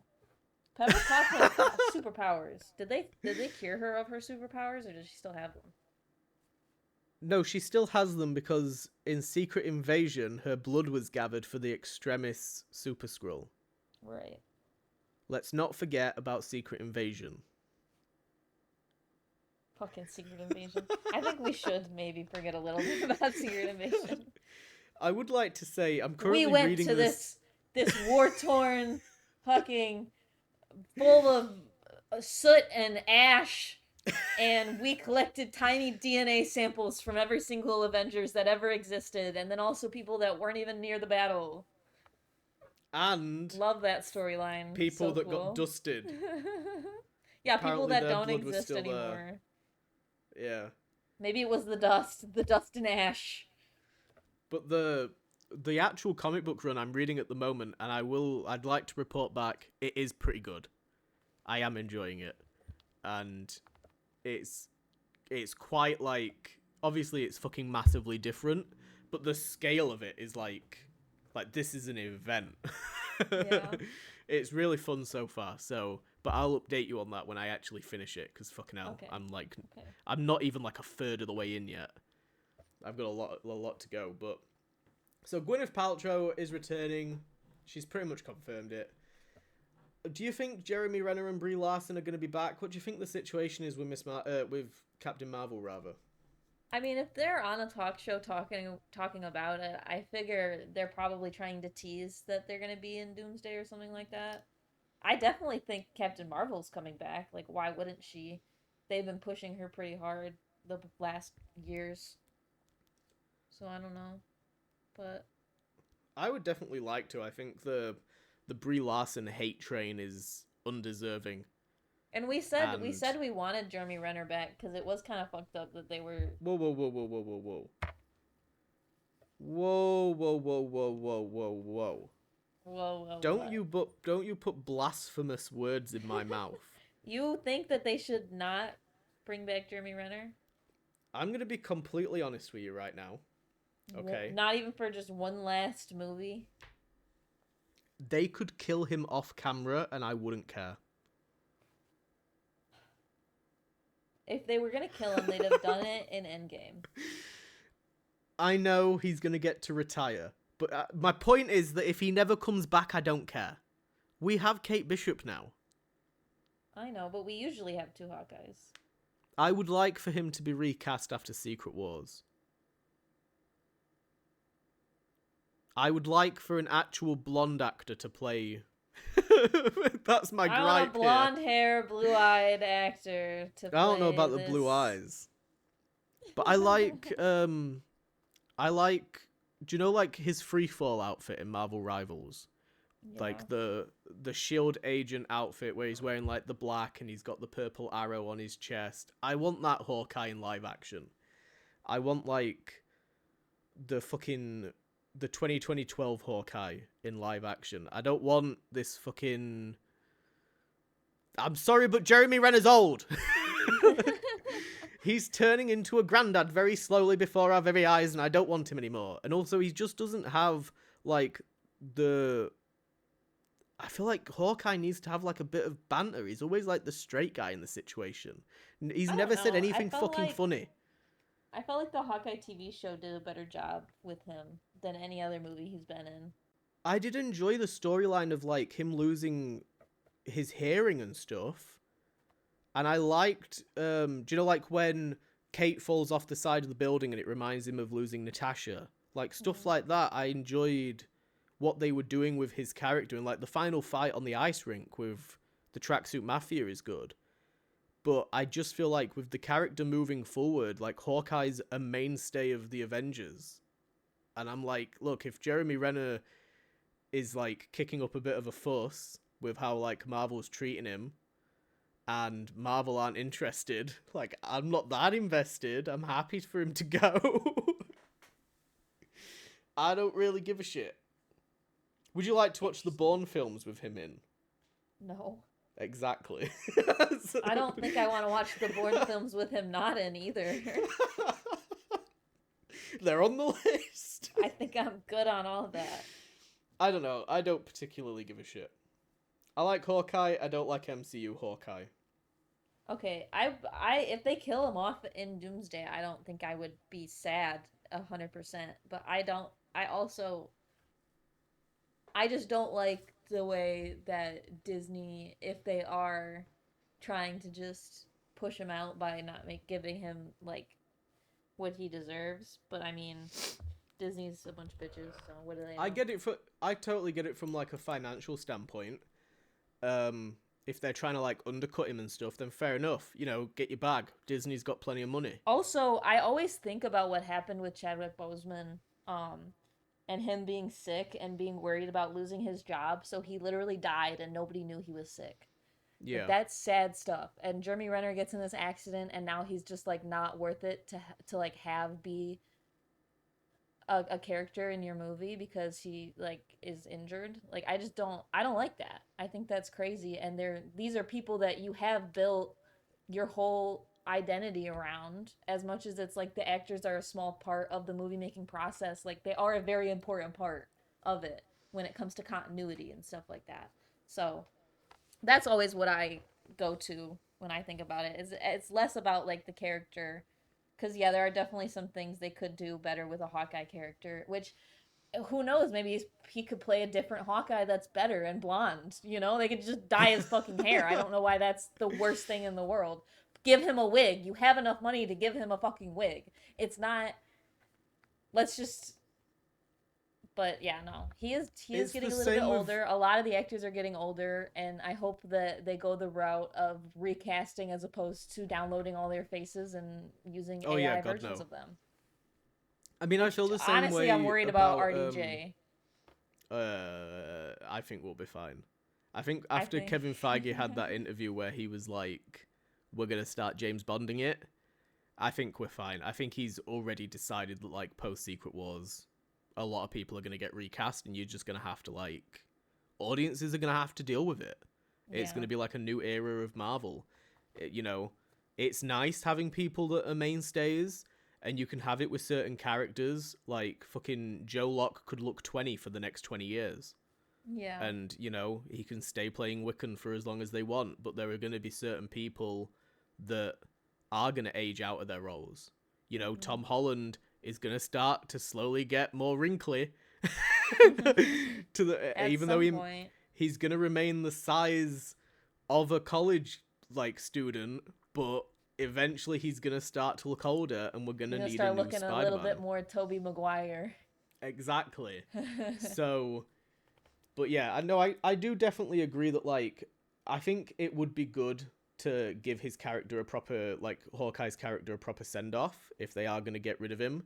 And the same with like, you know, fucking Hawkeye dies all the time in the comics. He Yeah. fucking like dies in Disassembled, dies in House of M. Like I think it would be nice to give that version of a character a proper send off considering he has played him now for like almost 20 years. So obviously like, and I'm not, you know, get your fucking money from Disney because Jesus Christ, God knows they've got enough of it. Yeah. But he's definitely not like one of those characters that I'm like fucking clawing to see back.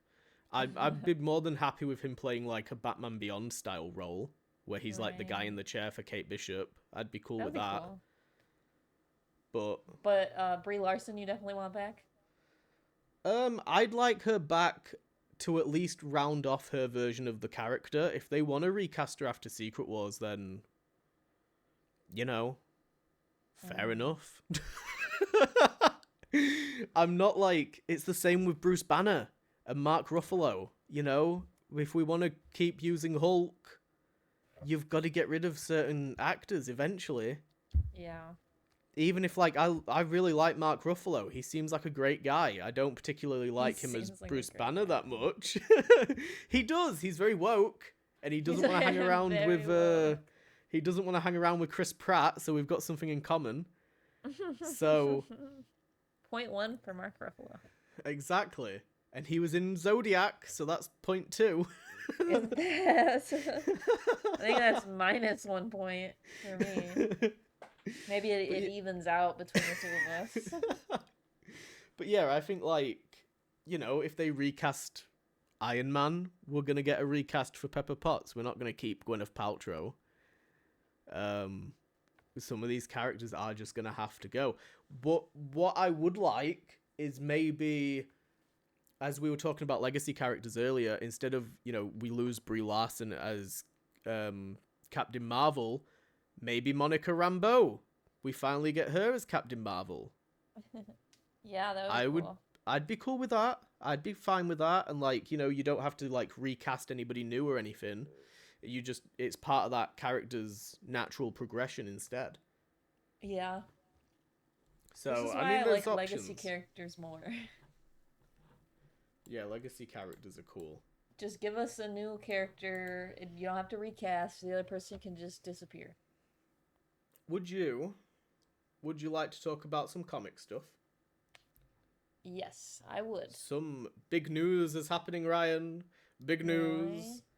So, after the One Rule Under Doom or One World Under Doom or whatever the fuck the event is called, where Doctor Doom is Sorcerer Supreme and has become Emperor Doom of the entire world, the run is ending, the event is over, and A new Sorcerer Supreme has risen from the ashes, and comic Oh book fans are yeah. crying out, and Oh yeah. fucking Twitter MCU fans are coming on their faces. Uh, my hands have been sticky for the last 12 hours. Oh Jesus Christ. Scarlet Witch is our new Sorcerer Supreme in the comics. All hail Sorcerer Supreme. People are like, this is split people like 50-50. Some people wanted Valeria Richards, the Fantastic Four kid, because apparently she's been like involved in some magic shit over the past couple of years. Yeah, fuck Some that people bitch. wanted magic. Fuck that bitch too. Scarlet Witch deserves her time. Come back to me in a couple years. I thought you might have been down for the magic one. Why would I? I don't know. I don't even know. What kind of spells does she do? Doesn't she summon demons and shit? Like, that's not really like... Okay, so this I is don't know the what she argument did. actually that I've seen pop up, saying that like even though these characters could do with a bit of a level up, like Valeria Richards can come into her own, and Right. Magic can finally level up, apart from being attached to the X-Men constantly, because I think Magic has been Doctor Strange's like apprentice for a little while. Interesting. So, but the argument that I've seen is that like the Sorcerer Supreme has to be somebody that is powerful, and that Yeah. somebody does encompass a large amount of, you know, supernatural, magical Marvel stuff. It's not just a And- title. You are the Supreme Sorcerer. Like, Exactly. There is no greater person right now to take up that role Yeah. than no. Wanda. That's wonderful. So it is fantastic. I can't And wait. she looks I'm gonna great start doing getting the run. Always. Anywho, it's been confirmed that she's gonna have her advisory council. So on her council will be Doctor Strange's ex, Clea, who we saw debut in live action at the end of Multiverse of Madness. Right. We're gonna have on her advisory council Kafon, which I believe is the god that like is related to how she got her powers. He's gonna be like in some sort of form physically. Agatha is gonna be the initial villain because the Vishanti choose her as the Sorcerer Supreme. So there's gonna be like some conflict there initially, and Wanda is gonna have to go into limbo, and the big bad, at least the like for the first arc, is gonna be Madeline Pryor. Oh. We're That's gonna get to interesting. see Scarlet Witch face off against evil Jean Grey. I fuck with Madeline Also- Pryor. I think she's awesome. Also on the advisory council is Wiccan, of course. Really? Yes, we're gonna be getting finally. I feel like they're gonna do a bit of like a, you know, like a Sorcerer's Apprentice thing with him and kind of like level him up a little bit. I'm hoping so, anyway. And I wish I could remember who else was on the fucking. There's somebody else on the council, and I cannot remember who it was. Bollocks. I can't remember. Anyway, she's got her advisory council. She's going to be taking on Agatha Harkness. She's going to be taking on the fucking Goblin Queen. She's going to have her own council and shit.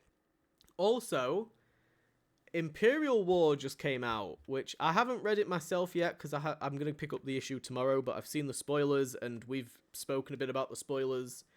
But this entire event, I got it for Hulkling and Wiccan, and there's been some character progression for them, because throughout the event they were basically like sidelined and benched, and not really a whole lot happened, but quite a bit happened with the Skrull and the Kree. And the Skrull and the Kree coalition decided that while Hulkling was benched and on the sidelines and not really able to like get involved, they don't want him anymore. They're fed up of Emperor Hulkling. They don't want to, you know, honor Their chosen one the traditions. isn't good Yeah, enough for them? Wow. Nope, they're not interested. They don't care about the heritage of the fucking space sword or none of that bollocks. They don't care anymore. They said that they're tired of pretending to be allies. So the Skrull and the wow. Kree war is back on. We're back That's on. terrible. And Teddy's no longer Emperor Doric of the fucking Skrull Kree coalition anymore. He's now just been relegated to Billy's man wife. he's just along for the ride. Male And lives. it's a bit like, it's a bit strange. So at the end of the issue, they get rescued by America Chavez, which is cool because it's a callback to the Young Avengers run Yeah. from like a fucking decade ago now. Yeah, And it has been a while. yeah, she takes them back to Earth. Billy is injured, but going into Wiccan Witch's Road, which is the upcoming series in December, we've got both the Scarlet Witch run and the Wiccan run happening at the same time. And Wiccan's going to be appearing, obviously, in fucking both. Like, he's going to be in the advisory council and then leading his own. But it's weird because he's leaving Imperial War injured, but then starting Wiccan Witch's Road with Teddy being injured. And he's like, there's been a preview released where he's got Excelsior, the space sword, on his back, and Teddy is like injured on like a fucking, like a stretcher, and Wiccan's like having to pull him, and I have no idea what the fuck they're doing. I don't know if it's like a miscommunication and they made the wrong person injured, or I don't know. I don't know what's going on, but Hulkling lost his title, and we don't really know what the fuck is going to happen with him moving forward, but all of the focus right now is on Wiccan. Which, isn't the worst thing in the world, but you don't like it, do you? I'm torn, because obviously, like, I fucking love Wiccan anyway. Like, any Right. exposure for these characters, and this is the thing that kind of frustrates me when I see people, like, shitting on... Oh, God, we're going to go back to the Joe Locke Glazing Club. So many people shit on the fact that, like, Wiccan is getting exposure because of Joe Locke and because of Agatha all along. And I don't understand why that's a bad thing. Right. Like, why are we not happy that they're getting the exposure? It isn't the route that I thought they were going down with Billy or Tommy. I thought that, God, this is probably going to sound weird to you. I thought they might have wrapped them up in the X-Men. I didn't think they were going to double down and make them part of the Magic Corner, but they are. That's interesting. Why would they do that? Why do you think because they would work well with the X-Men? So, because, like, Wanda and Pietro have obvious links to Eric. Technically, yeah. So, in my brain, I was like, you know, I did a little bit of research on this as well, and, like, Wiccan gets his powers from the Demiurge Force, which has been explored, like, a little bit. But it's not really been explained where Tommy's comes from, and I was like, it would be cool, because Pietro lost his powers after House of M, so he's a mutant confirmed. So it would be cool if then Tommy's a mutant, maybe we can wrap them up somehow in the X-Men as, like, you know, the New Mutants X-Men squad. And with the MCU moving forward and the X-Men being, like, the main focus, I thought, like, oh, well, maybe that's how you get, you know, you wrap up some of the Young Avengers or some of the champions, team them up with X-Men. Yeah. So that's where, like, my train of thought went for it. You don't like him, but he was in the Young Avengers run. Prodigy, he's an X-Men. Yeah. I know that one. Oh, yeah. Yeah. Kissing my Hulkling. Jesus Christ. But no, I'm happy with, like I said, I'm all for, like, them giving Wiccan exposure. He's been in so much this year, like, he's in Imperial War, he's in Strange Tales, which I just picked up. I'm excited to read that. They just appeared in an X-Men event with that ugly-ass fucking artwork where Hulkling looks deformed and Wiccan looks old as balls. Really but they've bad. appeared. And then they're appearing in Wiccan and Scarlet Witch. So, like, this is the most exposure, I think, that they've ever had. Mm-hmm.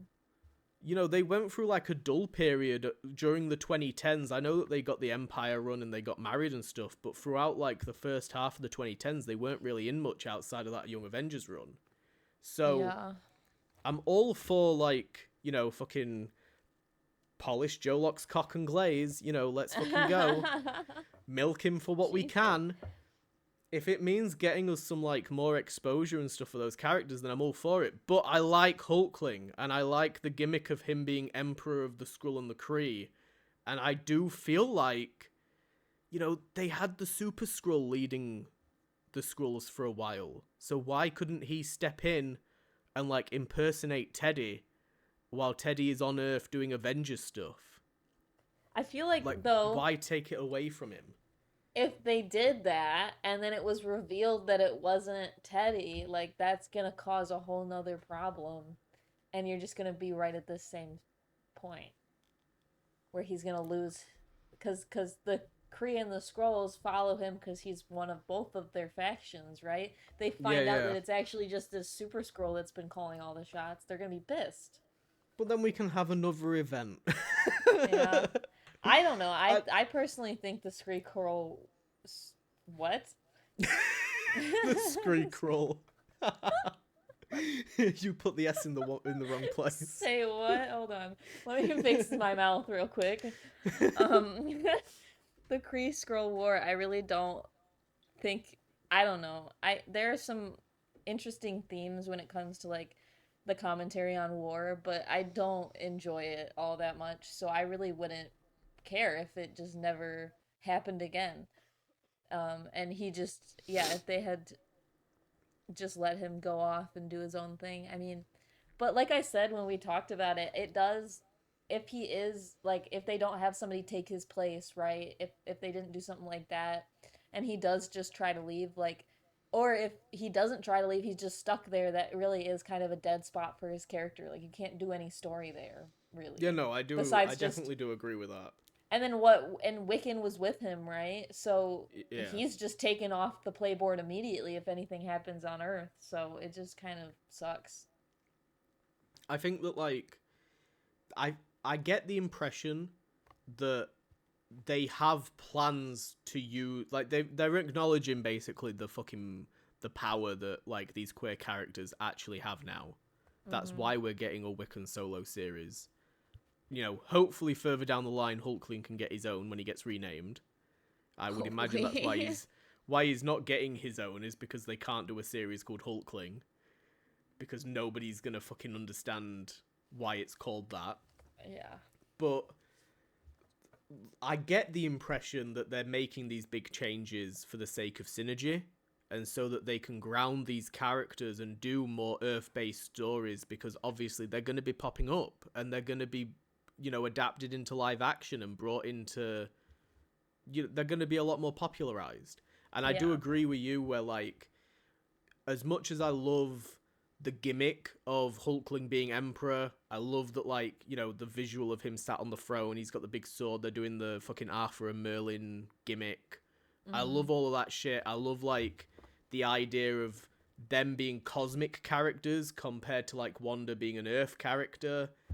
But, if this means that we could get Billy and Teddy joining an Avengers team at some point, then I'm all for it. Yeah, that would be why cool. not? I'd definitely, like, be down for that. And I feel like it's kind of overdue. Like, why are we not putting these characters, do a Midnight Suns run with them, do an Avengers run with them, rebrand Dark Avengers as, like, Mystic Avengers if you want. I don't care what That'd the be fuck you cool. do. Just do something with them.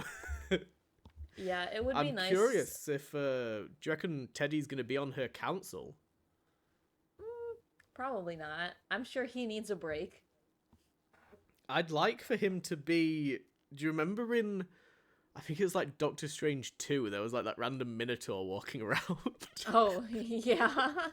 I want him to just be like the muscle for wherever they are. I want him to be like the bodyguard of the Sanctum Sanctoris. Right. They're like And trying to he's figure just- stuff out, and he's just hanging out until the fight starts. He's just yeah, he's just there with his magic sword. He's I'd like to see the brute of the group. I'd like to see them.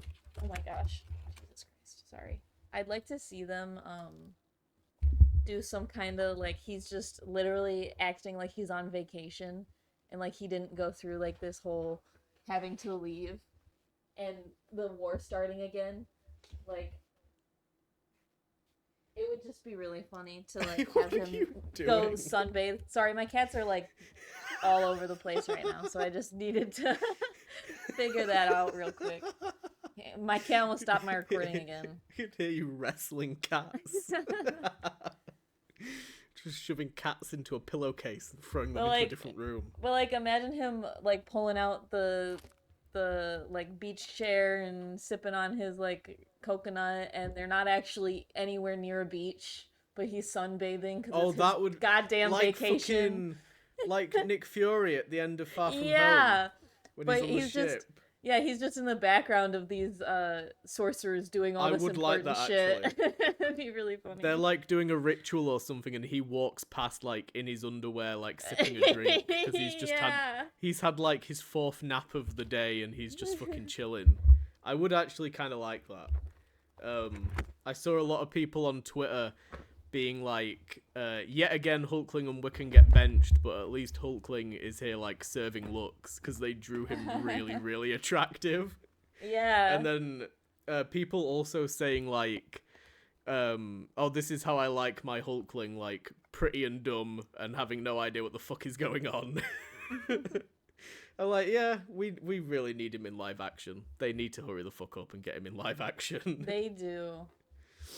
But yeah, they're the updates that I've got for us in terms of comics. We're gonna finish up on, like I said before, we got some residue from Halloween. What makes horror for you, Ryan? This is the big question of the episode. What makes horror for you? I think that my favorite brand of horror, because I grew up hating horror movies, like really bad. Not okay. I just didn't really like them, and they were not fun for me to watch. And recently, I've been watching quite a bit more because everybody I know loves horror movies, and I have gained an appreciation. But still, like the first one that I ever was into is probably like horror comedy, dark comedy, kind of like funny but still scary.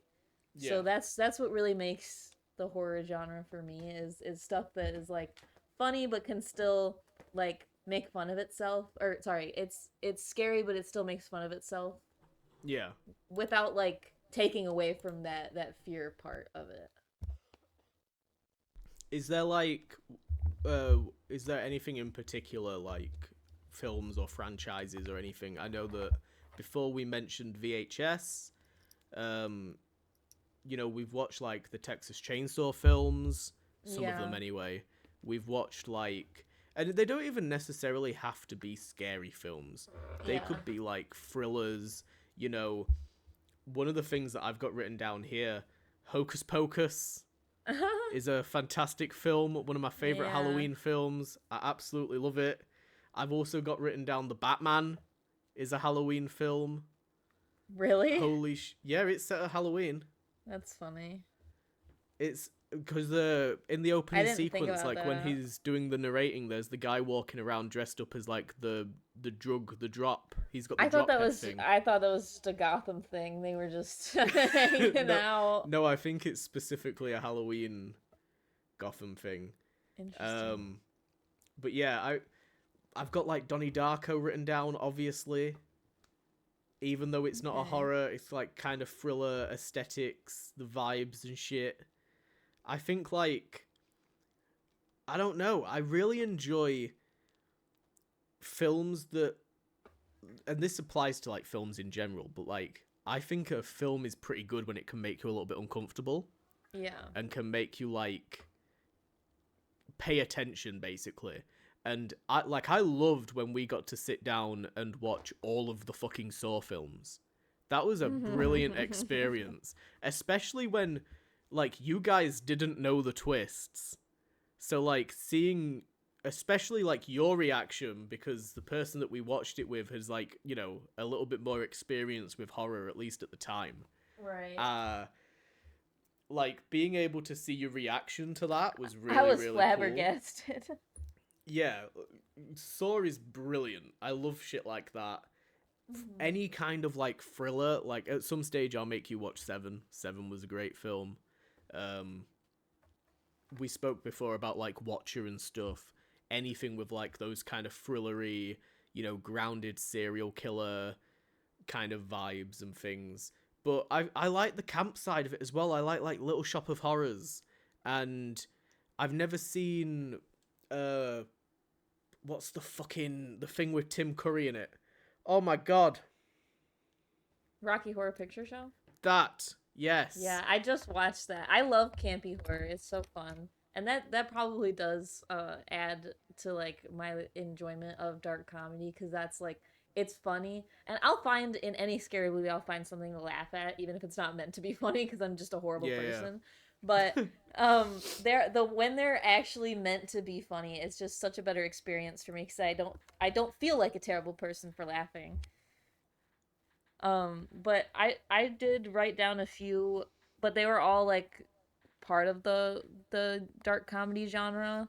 One is we just spoke about it earlier in the podcast, Chainsaw Man the movie, which is like the whole manga and the anime and the movie are all like a horror genre, and they are very horrifying. They get worse and worse as you go on, but mm. it's still very funny, like all the scenes, and there's a lot of ironic scenes. So it doesn't make you feel super depressed while still being super heart wrenching, and you kind of want to die at the end. But like you're still having fun while you're watching it, because like even because I usually watch anime in subtitled form, but I went and saw it in the dub. And even the Yeah. dub, like it was hilarious because Denji, it's rated R, right? So Denji's just fucking dropping motherfuckers left and right, and like I don't know, it's hilarious. He's just a teenage kid fighting devils. Yeah, yeah. So that's just it's a ridiculous situation. But another one that I made you watch with me is Ready or Not. Oh, of course. Holy shit. Yeah, so that's like the way that it is, the situations are objectively hilarious, but the actual idea of this happening to you, you're like, what the Mm. actual fuck is going What on? was the other one that we watched? It was by the same people. Um, It's more recent. I'm gonna Google it real quick. yeah, I'm not sure. It might have been The Hunt or no. No, we have watched that, but it Yeah, wasn't. I don't know if that was a comedy. No. The Invitation. We watched that. Oh yeah. Was that Which one was that one? Was that? That's not The Visit. I'm thinking of that. That's the one with Catherine Hahn in. Is The Invitation the one with the limbs? I'm trying to remember. No. Okay. No. Never mind. Never mind. Never mind. It's not that film. It's something else. Okay. I clicked on it and I'm like, I was nope. like, I don't know. The Invitation's a fucking vampire film. Oh. I was thinking of the one where they go to like the musical school. It was a Netflix film. Oh, and The they Perfection? end up chopping. That's the one that I'm thinking of. Yeah. There That was another film recently though, made by the guys that did Ready or Not. I can't remember what the fuck it was. Yeah. Abigail. I Oh actually my God. had that on my list before I took it off because I only wanted to write down 4. But I did mention that one. That one was really funny. Yes. Oh my God, I loved Abigail. And like terrifying, because imagine a tiny little demon tries to kill you and all your friends, but like objectively a hilarious situation. And that actress, so fucking good. She killed it. And one of my favorite scenes in that film is when she's like attacking them at the staircase and she starts to fly while holding one of them. Yeah. And all of them are like, what the fuck? And I remember us watching it and being like, we had the exact same reaction because it's like, what do you mean she can also fly? Yeah, she's just playing with them the whole time. Yeah, I loved Abigail. I Such also a good film. I don't know if you saw Bodies, Bodies, Bodies.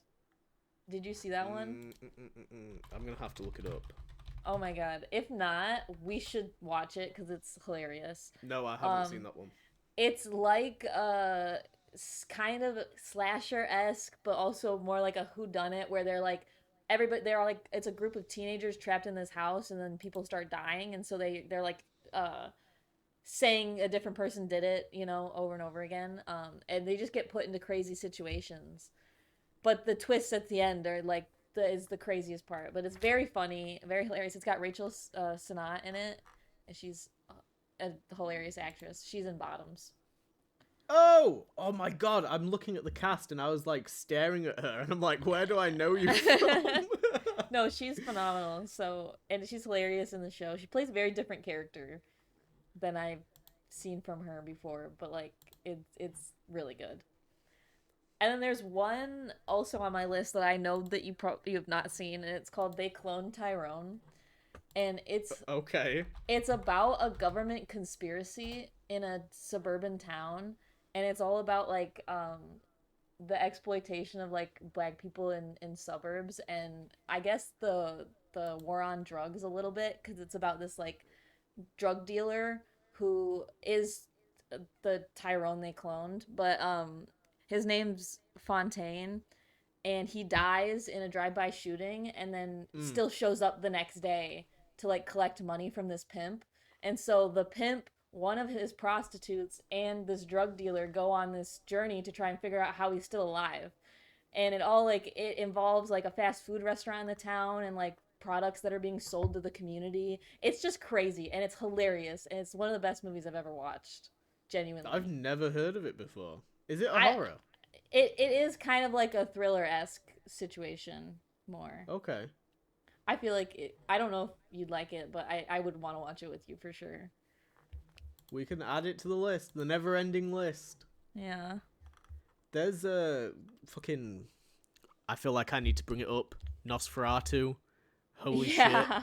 While we're in the realm of Bill Skarsgård, the It films. Mm. I really love the first It film. That's Yeah, like... the other one kind of threw me off a little bit. Yeah, the second one maybe not so much, but I feel like that actually fucking... the second one That was ending fine scene until was the iconic. ending. I feel like it was pretty iconic for us. We found it hilarious. Them just, That's what I'm saying. you little like, baby, you little bitch boy. anything that I watch, I can. Some things are just ridiculous, but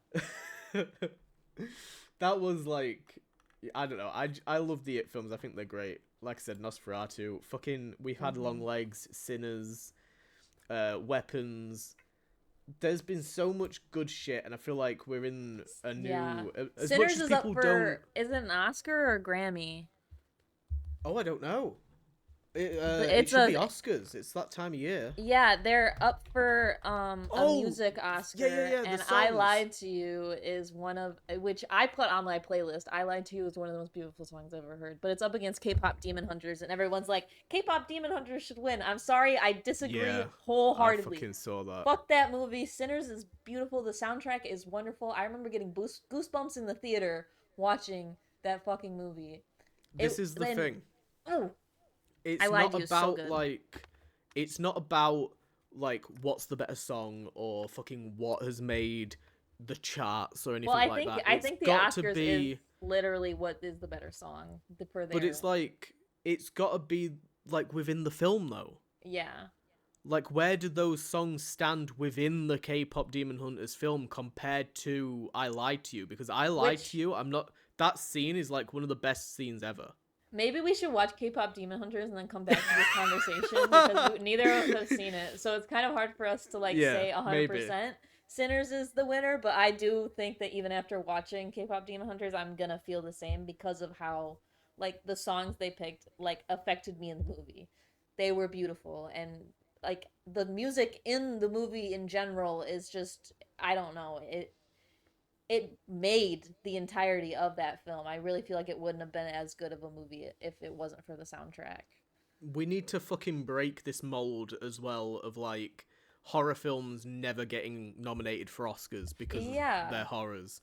Like, and if a film is gonna do that, I'm more than happy with it being Sinners.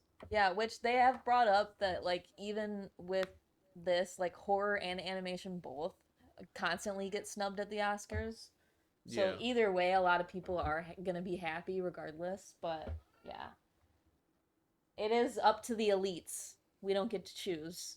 So whatever they think is best, I guess.